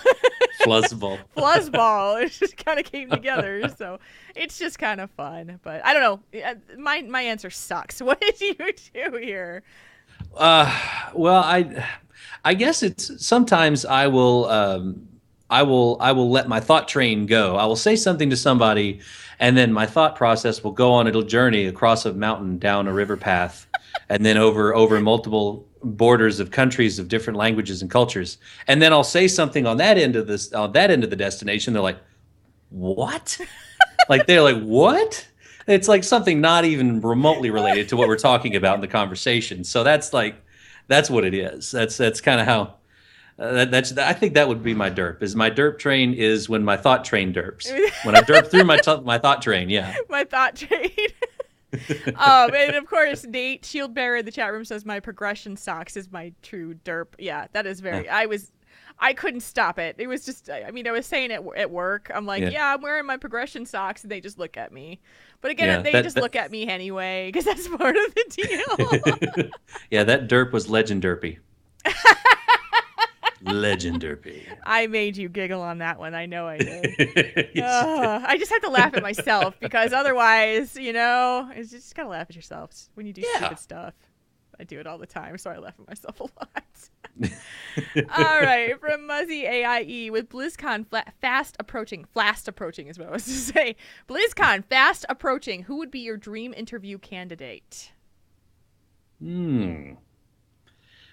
I would have to say I would rather like to interview Russell Brower. I talked to him a little bit last year. Yes, I because, did too. And I was like, hey, I was like, just, and that was another one where I was nervous, but I walked up to him and I was like, hi, my name's Marcona, I play a mage. And he's like, oh, that's great. And I was like, I also play bass trombone. And he's like, oh, yeah. And I was like, and I got to tell you, your music is amazing. I love the work you do. And he's like, well, I usually have about 2 bass trombones playing the whole time. So just keep on listening. I was like, oh man, some of the music from Warlords, it's angry. Yes. And it's angry and low brassy and stuff. So I would love to talk music to him because I was a music major for a couple of years in college before I did broadcasting. And so I love to play and I love to listen to music, all kinds. And so just to pick his brain about his thought process and composing and how all of the composers at Blizzard come together and talk about it. That's what I would really like to talk about, because everybody talks to Metzen and Ian Hazzikostas and everybody, and that's awesome. I love the interviews, but I'd want to take a trip down the music way.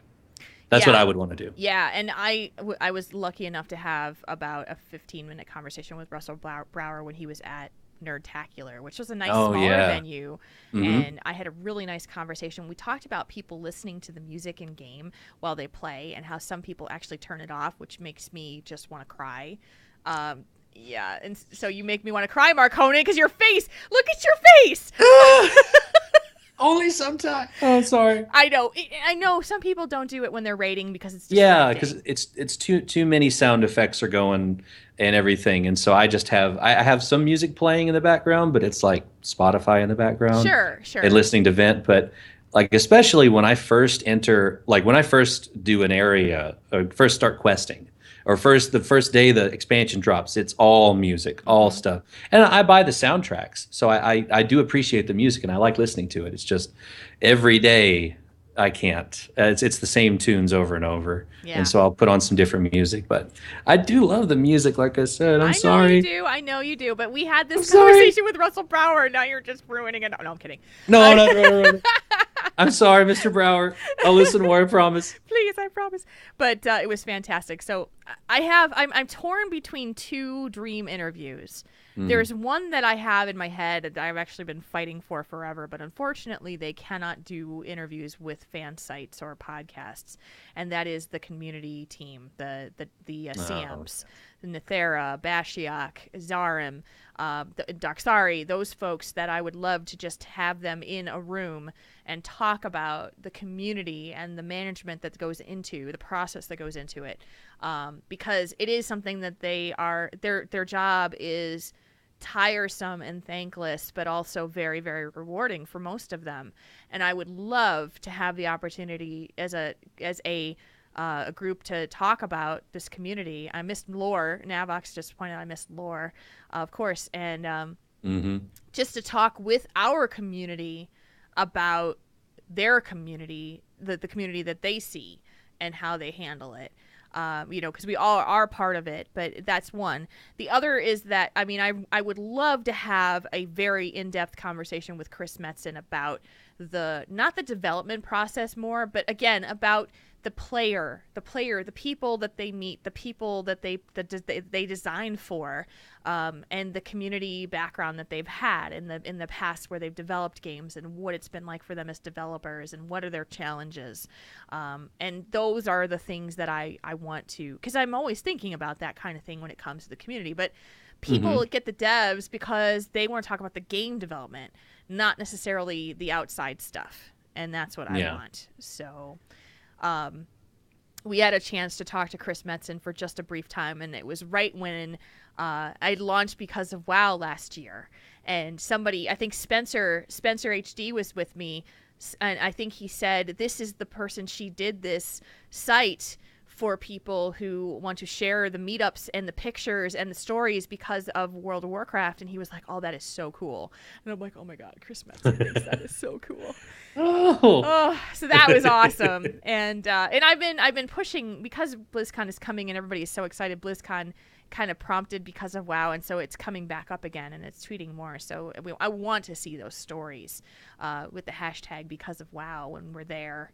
And the pictures that we're taking and sharing them with everybody else. It's that scrapbook that we were talking about. So, so those would be my 2 dream interviews.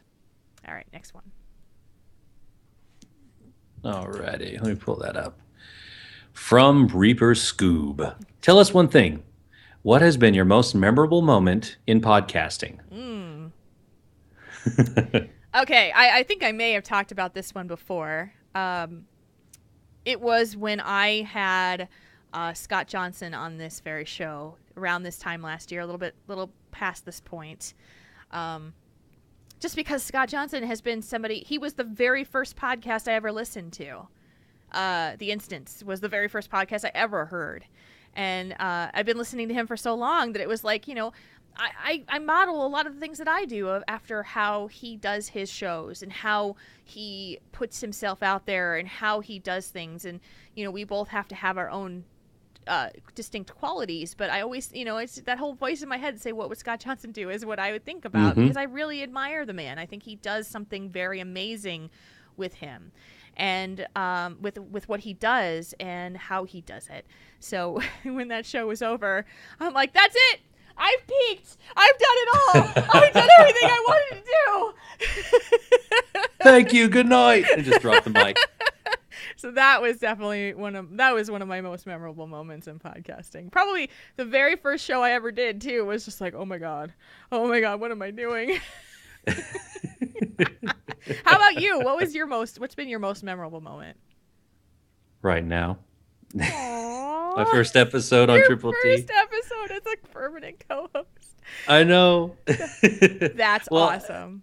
Well, and also the first time that first thing I worked on for you guys it's a tie between the first time my mount up thing went up on the Instance and the first time I heard the Behind the Moo on Triple T, because I'd worked on it, and it was stuff that I had worked on, and to finally hear it coming back at me from the show, that was just an awesome feeling, just to know that I had created something and now it's out there. Yeah. Yes. I mean, that whole thing, that Behind the Moo, I swear to you, had been holding for almost an entire year, because Rem wanted to do it. He wanted to do it right away. And I said, no, this will be perfect for like our 1-year anniversary, but you got to hold on to it. And then it grew, and then it became more, and then he got you involved, and it became it became much more than it ever was in the beginning. And so I was so glad that he had done that and gotten you involved to help out. But yeah, that was something, that was one of our first big production pieces in the show too. And and it was the start of a lot. So I agree. That's an amazing thing. Yeah. And one other one that I was going to say already, Rayanne, Azeroth After Hours, the short-lived podcast that I did with her and her husband, that was another great moment too, to get that first episode put together and to have it start to finish, worked on it, everything. That's the feeling that feeling I got is, I know, the one that you got on your first episode, and just pouring so much into it. It's a lot of work, a lot of work. Yeah, plan, you hear it in your head, you don't know how it's going to go. And that first episode that you do on a show that you've ever done, you know, if you've never podcasted before and you do your first one, and it just feels like this amazing sense of accomplishment. It's something real. It's something so cool. And I love it. I mean, to this day, I love the feeling of putting my headphones on and pulling my microphone in front of me and it's time to go. And I was talking about that today. Like, my brain is one of those things where, because I've got so much input now, there's so many things that you know, can text messages and people messaging me through Skype or emails or social media or gaming stuff, and there's just stuff always coming in. And when I sit down to podcast, that all goes away. I am just focused, and I'm talking, you know, reading the chat room and talking to you or whoever it is on the other side, and it's just the most focused that I ever am. And you know, besides sleeping. So it's like, I'm pretty focused when I sleep because I'm just out. But I just find it so relaxing and yet inspiring and exhilarating. And when I get done, I'm usually just ready to go to sleep. But I just have to come down after about 30 minutes. It's like, I feel great. And then I got to go to sleep. It wears off and then you're crashing. Yes, I crash. Really, you know, it's like the 30-minute crash point. That's what happens. So, yeah, very, very cool. All right. From Luna Saint. Deep question here. Tier 16 shoulders or tier 10 shoulders for my Sunwalker? You can click the picture. I'll put it in the chat room, too, for the chat room to decide. What do you think? Which picture do you want? I'll have to take a look at this. this. The chat room right now so you guys can decide. Oh, shoot. I'm not logged in. I gotta log in. Okay. Let it in. To the chat room? Yeah, I gotta. I'll put it in. Okay. Sorry, I was not I logged can't into my normal account, and I have the Tauren Think Tank account up. You can't do it because I gotta. Yeah, put you I as a can't mod. do it. Hang on, I got it. I gotta fix you as a mod now, yo. Please apologize for our technical difficulties. We will return to your there regularly it is. scheduled It's in the chat room program. now. So you guys can take a look at right the two now. pictures. I like the really orangey leaves one. I think that looks kind of cool. Yeah, that's the tier 16. That's the tier Yep. 16. I like that one. It kind of looks like, I like them both, but I don't know. The shoulders on the 16s really like draw the eye up, while the tier 10s it's got the same color palette and color scheme, so it blends better. But if you want that attention, they're just that, hey, look at these shoulders. You know, it's bright. So I don't know. I'm kind of torn between the two. Yeah. I'm kind of torn between the two. Torn between two options. We are. I really am. I like them both.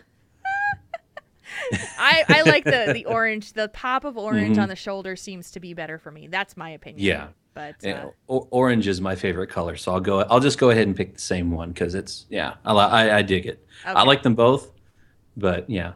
Yeah, go ahead. If you guys want to look it up, 16s. the picture, it's at Luna Saint, LunaSaint, on Twitter. You can see the picture they sent us on that if you want to check it out. So, yeah. I can't believe we're giving fashion advice about WoW here. It's going to look fabulous no matter which one you do. Fabulous. Read the next one now. Okay, how do you say their name? Deekshin. Deekshin. Okay, good. I'll get that right. So Deekshin asks us, achievement points become a currency. What kind of things should you be able to buy? In-game? In real life? Murloc? I could buy Murlocs with achievement points. Are you kidding? Yeah. I don't know. Gosh. Okay, achievement points become a currency. How would it be like each point is equal to $1? Well, That would I be think awesome. it's got to be gold, some kind of like, Okay. like Valor points were, that kind of thing. I can't believe Valor points are gone. It's still hard for me to fathom. Yeah, it's weird. It's so strange right now. Everybody needs to farm lesser charms instead, which is still very weird. So I think that achievement points should be, because you are working so hard to get the achievements, I think that it should be vanity items like transmog gear, pets, mounts, things that are not of like major value in the game, but you got to work hard to get it. Yeah, no mythic gear, no, nothing that, yeah. Vanity stuff. So toys. I think there should be a way for people to buy certain toys too. with achievement points. Like you need 15,000 achievement points or something like that to be able to buy this. And what I think it should be, instead of it being currency, is that it unlocks certain things that you can purchase with like gold. So kind of like the guild vendors. Yeah. So Yeah. once you unlock it, then you can always get it, but you can only do it for yourself. So you've got to go, if you do Long Strange Trip, which is that 1 year of all the holiday events to get the Proto Drake, then you unlock something very cool. Something like that, which it takes you a year to get that damn achievement. You better do it, if you're lucky. If you're lucky. Yeah. Yeah. Well, so I would agree on those lines to do that. I mean, I know we already get rewards for certain achievements, like you're saying. The Long Strange Trip already awards you something. Yeah. So yeah, I wouldn't want to spend my achievement points because I worked so hard to get them. So I kind of think that unlocking them would be great. But what would you get in real life? Oh gosh. For achievement points? T-shirts. A new car. You win a new car and a kitchen set. I don't know. I think everybody likes T-shirts. You could give somebody. I got 15,000 achievement points, and all I got was this T-shirt.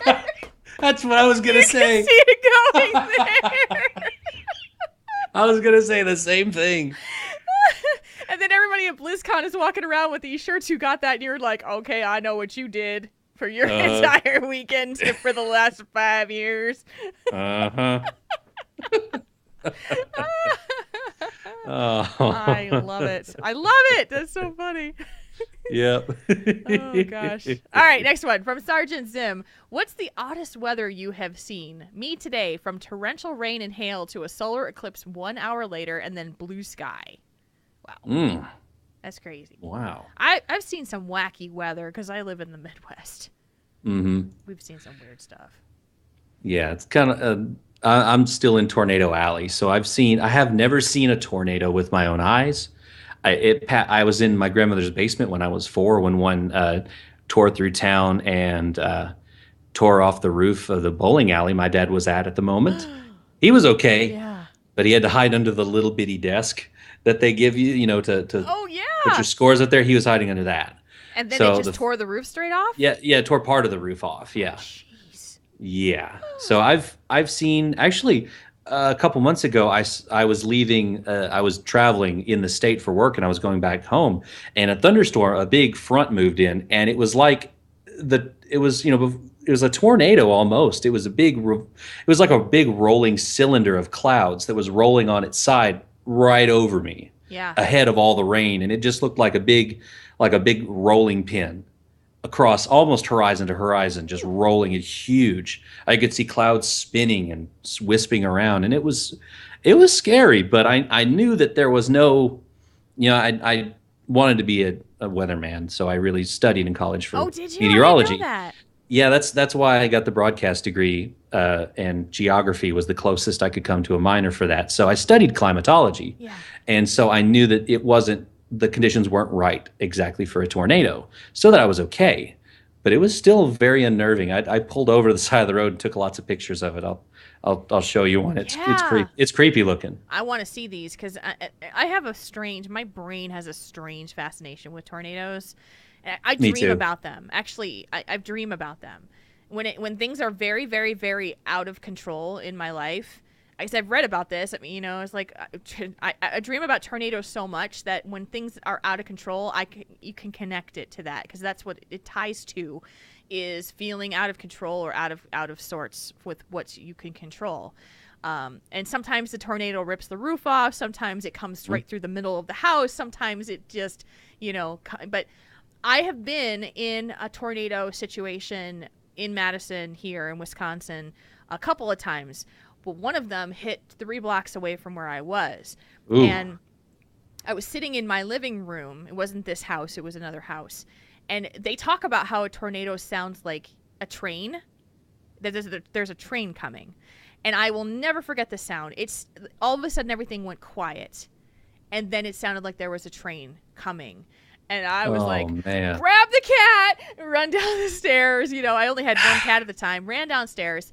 It had hit 3 blocks away, and it had carved a path through the ground, and just you could see where it went. You could see exactly where it cut. And I'm like, it was across the street from where we were. And I was just like, oh my God. I mean, I could hear it. And so that'll freak you out anytime. But here, I have had a situation where it went from 60 degrees. It was in February. It was 20 degrees up to 60 degrees. It thunderstormed, and then it snowed. Jeez. Yeah. It was a weird, and it's February. I like, what the hell? Here, normally February is like, high of 20 if you're lucky. Most times it's like 16, frickin' below or something like that when you're just dealing with it. Oh, sucks. Usually, actually, it's really, really bad here. Third week in January is the coldest, so don't come out here in the third week of February or January. Whew, I'll remember that. Don't do it. Okay. So that's the weirdest weather I've had. That was like the longest story ever. That's okay. Next and one. You can go ahead and do the next one because the one after that I want to do. Okay. From Torhammer. Well, I know which one you want to do. What is your favorite battle pet? Battle pet. Well, I have a couple. My most recent one was Widget the Departed. It's one of the 2 new battle pets for Hallow's End. Oh, sure. It's not the Siamese looking one. It's the black and white one. Yep. And when I was looking at it, I saw it and I ended up naming it after one of my cats. The one, actually, it's not my cat, it's my parents' cat, because on their honeymoon, they stopped at a pet store, and it's kind of a little cute. I named it after because, he's passed away, of course, now, but he lived to be 16, 17 years old. He was a year older than me, and grew up having him outside and everything. Aww. And my parents, when they got back from their honeymoon in Disney, they stopped at a mall, and there was a pet shop in there, and they went to the pet shop, and my mom was walking behind my dad, and my dad was walking by, and all of a sudden this little black and white paw came out from the cage and tapped him on the shoulder. Aww. And they took him home. And so that was him. And so I named him after my the patriarch of all the cats. The headmaster cat of my household growing up. So that's what I named it. So he's one of my favorites. Aww, cute. Yeah. And other than that, you got a lot of pets, I know. So I got a good number of them. I haven't made it a point to collect like all of them, but if there's a cool new one, okay, I'd say the feline familiar, because it's cute and it flies around with you on a broom. It's a kitty on a broom. What are you talking about? It's a kitty on a broom with a hat. Yes. I'm a cat. I have a hat. Why you not like me? You gotta love a cat in a hat. I do. Yeah. So I have 3 that are on my favorite, like the list of battle pets, the ones that I use. I use my little Ragnaros. So he come, I fire be purged, and he does his whole little thing of blowing up everybody. I have the Curious Wolvar pup, and I have Egbert. Egbert is my favorite little bugger. I love Egbert. Do you remember when Egbert used to run around if you were in a party, and he used to pull raid bosses, like way back when? There was like I remember they something had to like hotfix that because he used to like run around the room because he'll just take off and start running. And at one point he actually aggroed bosses, and I think they had to nerf that or hotfix that. But now he scares everybody. He's like, your pet is going to bah! Pull out an Egbert. You got to get him from the Children's Week quests. And he's awesome. I love that little guy. He's a little one in the egg. So yeah, he's kind of sticking out of the egg a little bit. All right, go read your question. From the good war Chief Vol'jin. Hey, darn think tank, if you could have wings, what kind of wings would they be and why? I had to. You are always going to read Chief Vol'jin stuff. Always. Okay. Is that all right, Chief? Can I be your voice? I can't do it, so you better. That's another voice we're going to work on with you. Oh, gosh. We should tape this because it's going to be the most hilarious train wreck you'll ever see. Yes. Yes, we could do that. Oh, my God. So if you could grow wings, what kind of wings would they be and why? Yeah. I love owls. I think they're the coolest thing. I think I heard an owl outside the house today, and because it's really rare. We don't usually get them around here.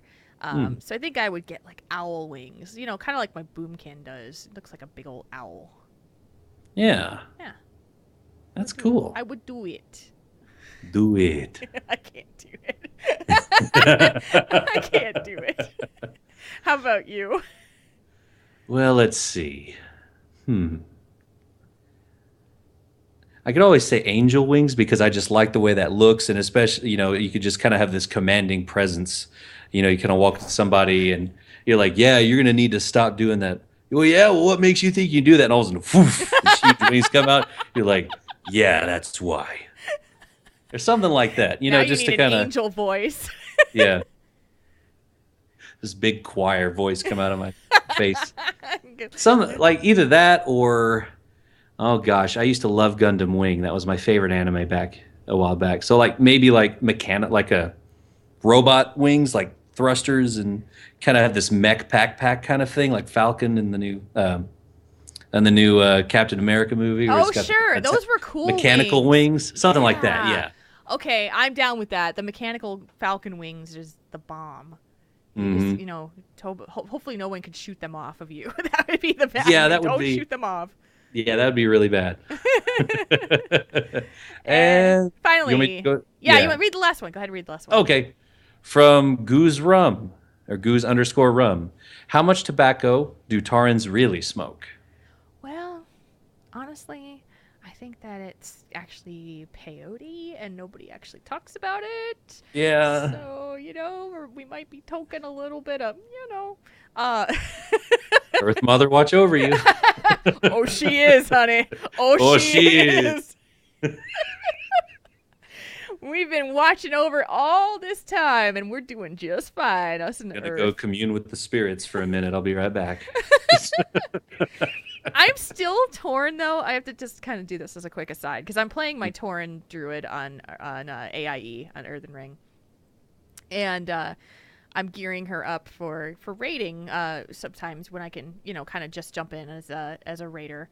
I still don't know if I like the new Tauren models. I don't know if I'm interested in this. Her face just looks too bright, happy, shiny, happy face. And I don't know if I like it. I haven't really, I mostly see her back, so I don't really care. But I don't know. I don't know. Do you have a feeling about these new Tauren models? When I have on my Tauren Paladin, when I made him, I tried to I made him kind of the coloration was kind of neat, and then when I logged onto him when 6.0 came out, he was like midnight black, just jet black, and he's wearing this bright pink and white Paladin gear, and it's like ugh. Oh man, it's like too much of a Starburst. Yeah, I know, it looks like too much of a difference in the color. So I was like, I gotta change his fur. I don't know.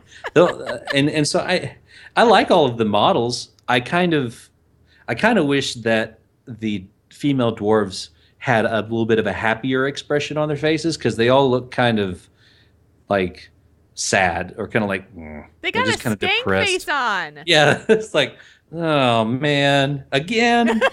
Go outside when you do that. Sorry. I couldn't help it. Of course you could. Get out of there. Go outside next time. Oh my god. I won't. I'm so amused Yeah. by little stupid things like that. It's awesome. Yeah, there you go. The cold mage said resting bee face. Yeah, it's just like that's pretty stank face going on there. That's what they have. That's what I would do is change that up a little bit. And Yeah. and that Marconen's nose looks a little too big for his face on the gnomes. I still think he looks really damn awesome though. He does. He's really grown on me a lot. I kind of wanted more like bigger hair for the like the Doc Brown hair that he has. Yeah. But other than that, and he's really grown on me. I like it. I think the new gnome models are really kick ass. I am still my paladin, my human paladin. She looks too sweet to me. She needs to look tougher, and I can't get her to look tougher. There's just no female human expression that doesn't make me want to either think that she's looking too old, or it's not right for who I've wanted her to be. So, I'm kind of mixed on the new character models. There's some that look really, really cool, and there's some that I'm just kind of like, meh. But honestly, you're not going to make me happy with everything, because you're not going to make everybody happy with everything. So, yeah. I was looking through my characters, and I have a human warlock, and she's got like cropped black hair, and whenever on the character selection screen, they'll sigh, and then she kind of went, like she was bored, like she was texting a friend and she really wanted to leave. Like her parents wouldn't let her go to the mall, so she's having to sit while her mom gets her hair done across the street, and she's just like, and I was like, you're supposed to be a demon harnessing machine of fell energy, and you're just bored. So I was like, I gotta just I may have to change her up a little bit. Yeah, Arcane makes a good point in the chat room. He says we need more mood options for the facial expressions. More of the jaded and cynical than the happy and shiny. So, it would be really cool if that was a customization thing we could do. That'd be very cool. Yeah. Nice idea, Kane. Yeah, so the face, hair color, earrings, mood. Yes. You just do that at the barbershop. I want one that says, pissed off. Stank face. So it's like, pissed off, somebody farted, happy. Somebody farted face. That's awesome. That's great. All right. We're done with Tell Us One Thing. We're going to be here all night, I swear. Yeah. Let's do a little feedback, shall we?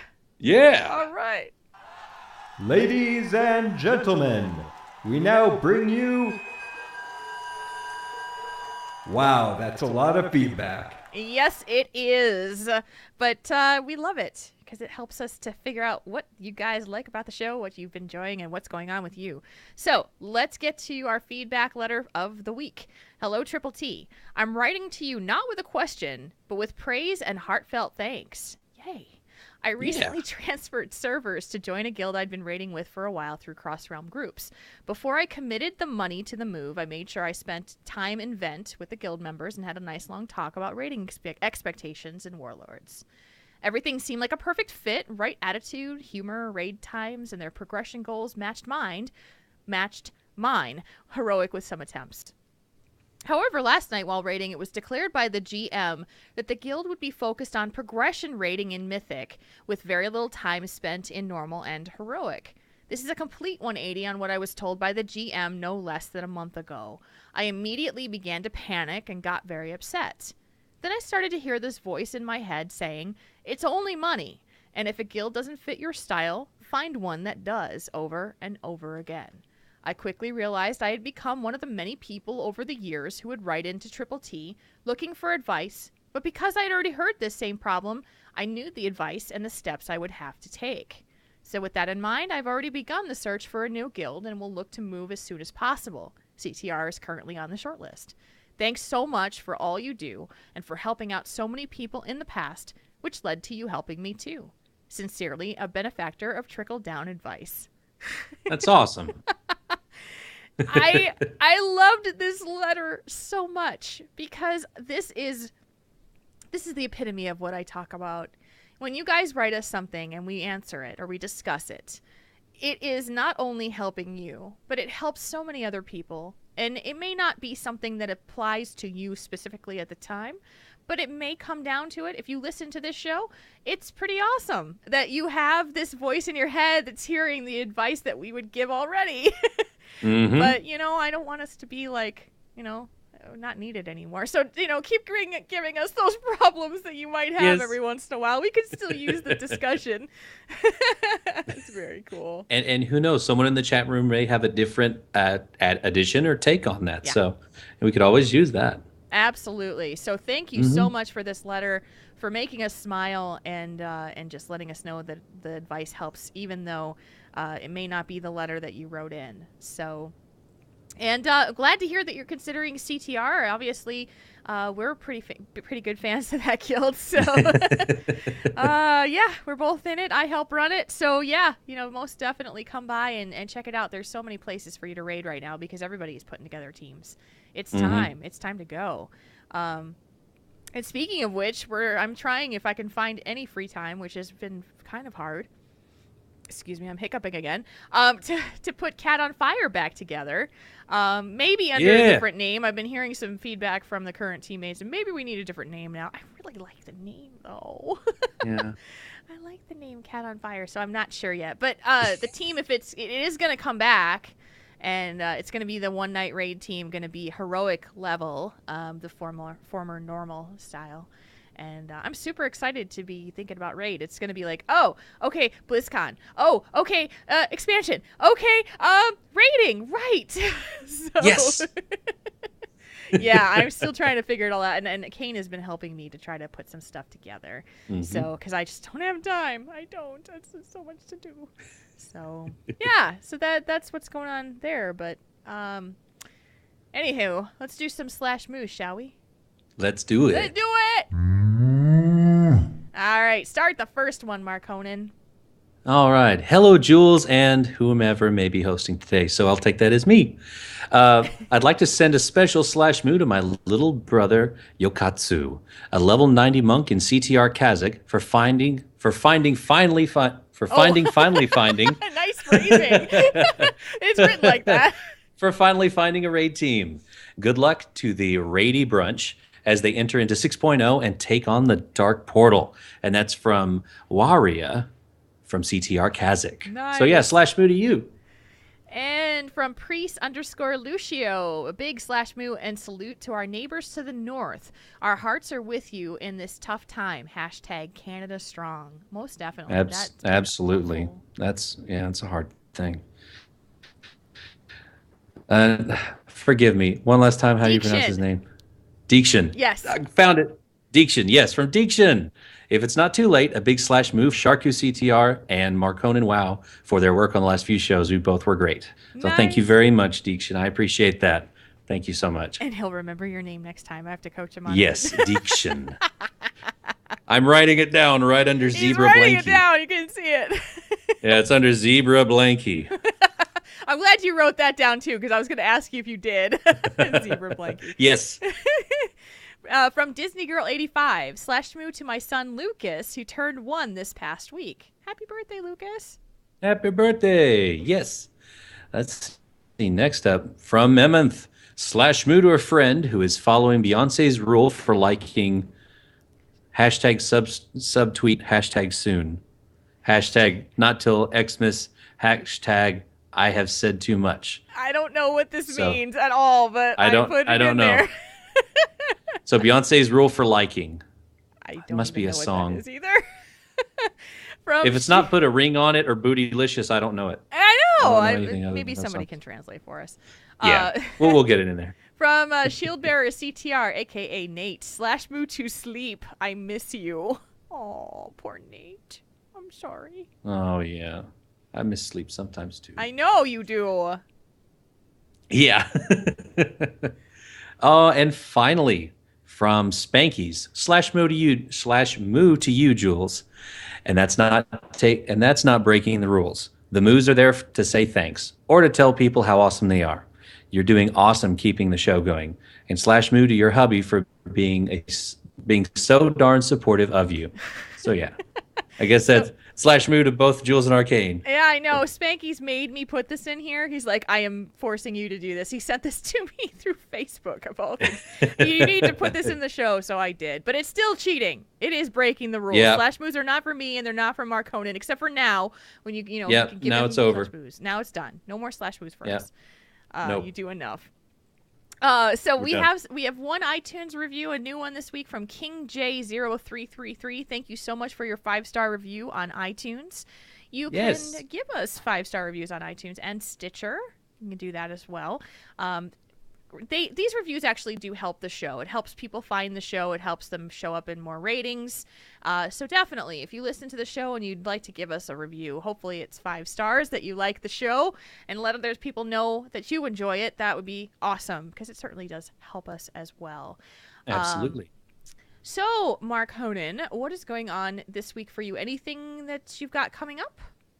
Well, I've recently started streaming. It's something I'm kind of just getting into, just kind of streaming while I'm gaming. Of course, Jules joined me on the very first testing of it. So I appreciate that. And so it's like twitch.tv/Marconin.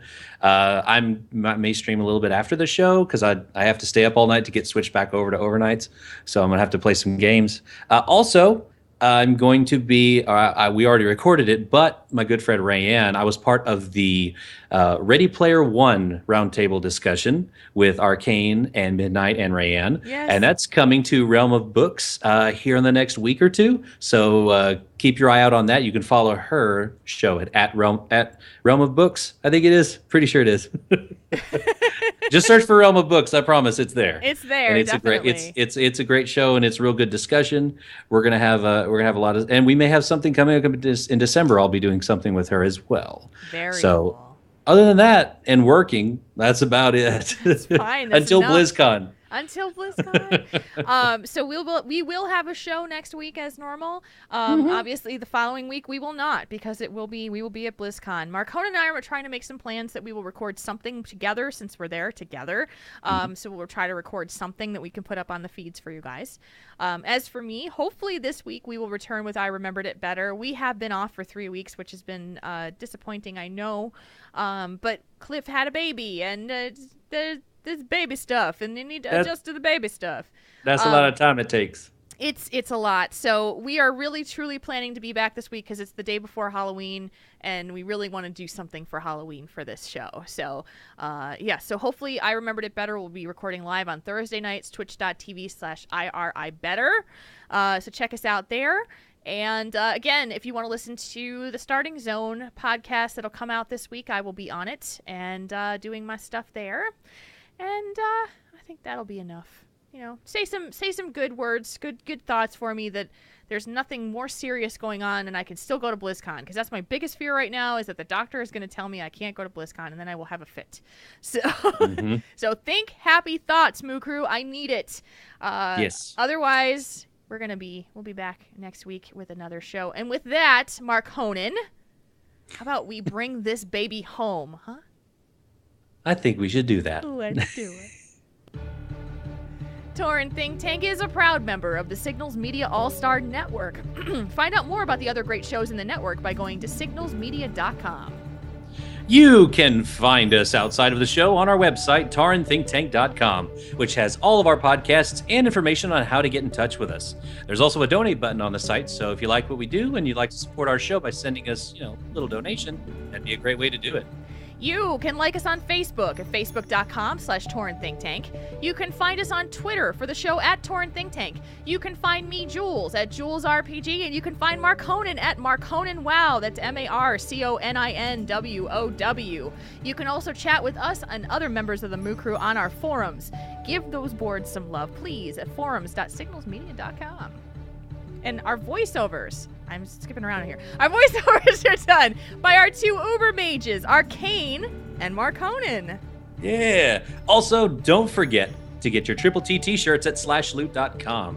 3 designs to choose from in 3 different colors. Also, don't forget the Smash Bash. You can get t-shirts there as well, and it'll really help us out. Yes, the Smash Bash t-shirts available until tomorrow, Sunday. So please make sure you get one there. It helps the cause, most definitely.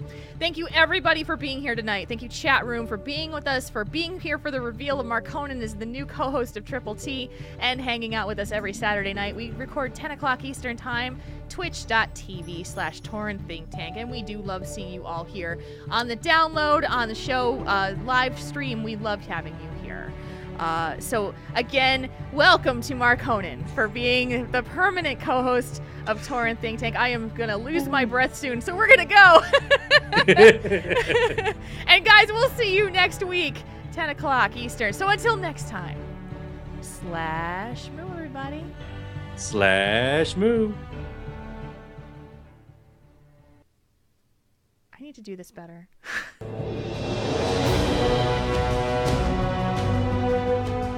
Tauren Think Tank. We make your problems less bad.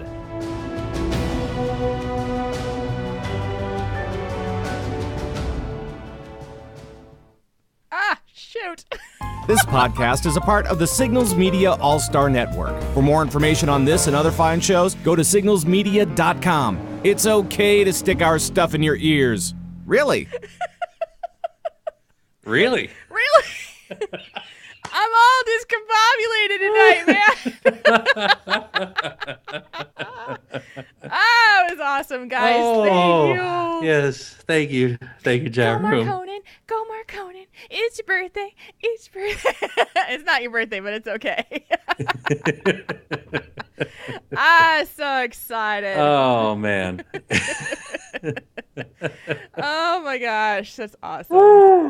Oh. I keep coughing. I don't know why I keep coughing. I don't know what the hell is wrong with my lungs, but yeah, well, we'll fix it. We got to fix this. This has got to be fixed. I can't not lose my breath during doing a show. Yeah, we'll get to the bottom of it. Yes. So, I know, it's like, oof. My face hurts now. My face is a little sore. It's like a little fishy. You kicked ass, buddy. That was awesome. You kicked some ass on that show, yo. Oh, thank you very much. I tried. I love Bubba Conan. Bubba Conan is my favorite thing ever. I mean, I tried playing another class, but I like to kill my own food, so I end up going with a hunter, and he's pretty awesome. I can't remember what I do on there, but I just mash some buttons, and my wolf goes after it, and then he brings me stuff back, and yeah, it's pretty good. I love it. 2020 site. Are you going to be at BlizzCon? I don't know. I think she is. Is she going to be? I didn't know. Yeah, she got a BlizzCon badge from Noxie, so that's a semi commitment to saying you're going to be there. I know. Well, some people get them just to have them, but I just switched my avatar to my BlizzCon badge today. I have my Twitter avatar because I'm like, yep, I got to come back to this one. Yeah, mine was that for a while, but I took that one screenshot of me in front of the Dark Portal, really like a little speech being mad at Garrosh, and he's got his gear on and everything, so I made that my profile picture for a while. Nice. Cool, nice. 20, because I can't wait to meet you and give you a hug, because she's like, I am so there. I am so there. So there. Bubba Conan, I love it. It's awesome. It's awesome. I think Bubba Conan is my favorite new name. And now, a new adventure of Bubba Conan. That was like Forrest Gump right there. My mom always told me to loot the bodies so she could skin them later. Murlocs, you can't understand them because they don't speak common.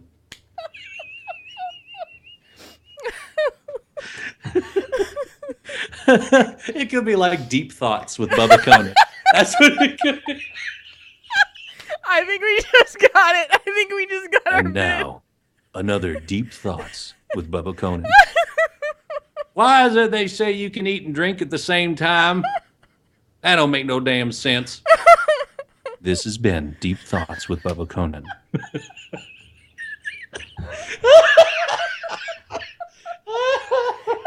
I love it. Okay, that is going to be a bit. That is making it to the end of the show. Yeah, I am crying. I'm writing that down too. Oh, dude. I just had the best idea. Bubba Conan needs his own Twitter account. Yeah. I got to make that real quick. Oh, go do it right now before someone takes it. Yeah, before someone else in the chat room takes it.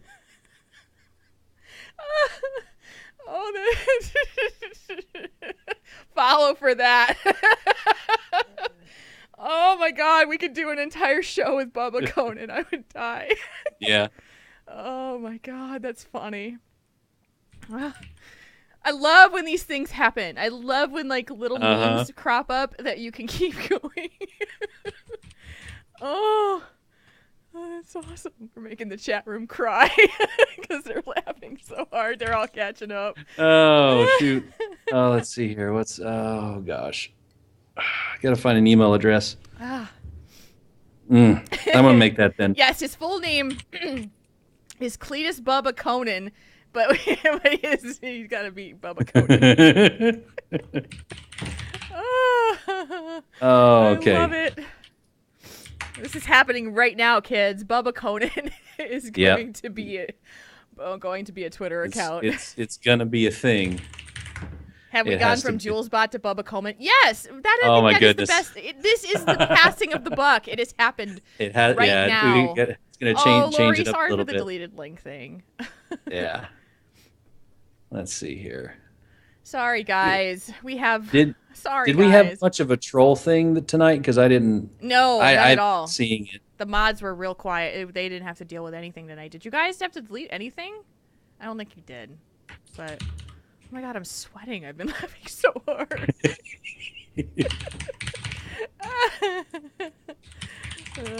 That is awesome. Okay, let's see here. I feel bad that we can't put links in here, but it's the ones that ruin everything for everybody else, unfortunately. Mm-hmm. Oh, that is definitely going in the after show. I'm doing some extra editing and I'm putting Bubba Conan stuff at the end of the show because that was amazing. Yeah, that was fun. Let's see here. Sorry, Chief Vol'jin. I know. I keep calling them trolls when they should be gnomes. I call them Bubba Gnomes. Bubba Gnomes. All the gnoming that goes around on the internet. Oh, so the title of the show should be what? Zebra Blankie? Is that right? Yeah, Blankie? Zebra Blankie. That's what Nate said. Nate, you named the show tonight, buddy. Way to go. Oh, that's fantastic. Hey, guys, there's a bunch of folks who are streaming for Extra Life tonight and doing games. So check them out. Ashanka was here earlier. Go check them out, twitch.tv/Ashanka. Go check out my friends over at the Gamers Inn podcast, twitch.tv/The Gamers Inn. I think it is. Jocelyn, Ryan, those guys are also streaming. If you can kick them some money, please do. I am Team Jocelyn this year, so I gave her some Extra Life money. Yay. Sweet. Yeah. Let's see if I can get this created real quick. I know. I gotta. This has been a monumental episode. It's the Zebra Blankie episode with the birth of Bubba Conan. Yep. I love it. And then deep thoughts from Bubba Conan. You could schedule these things, and you can be out there scheduling tweets. Mm-hmm. Let's see if I can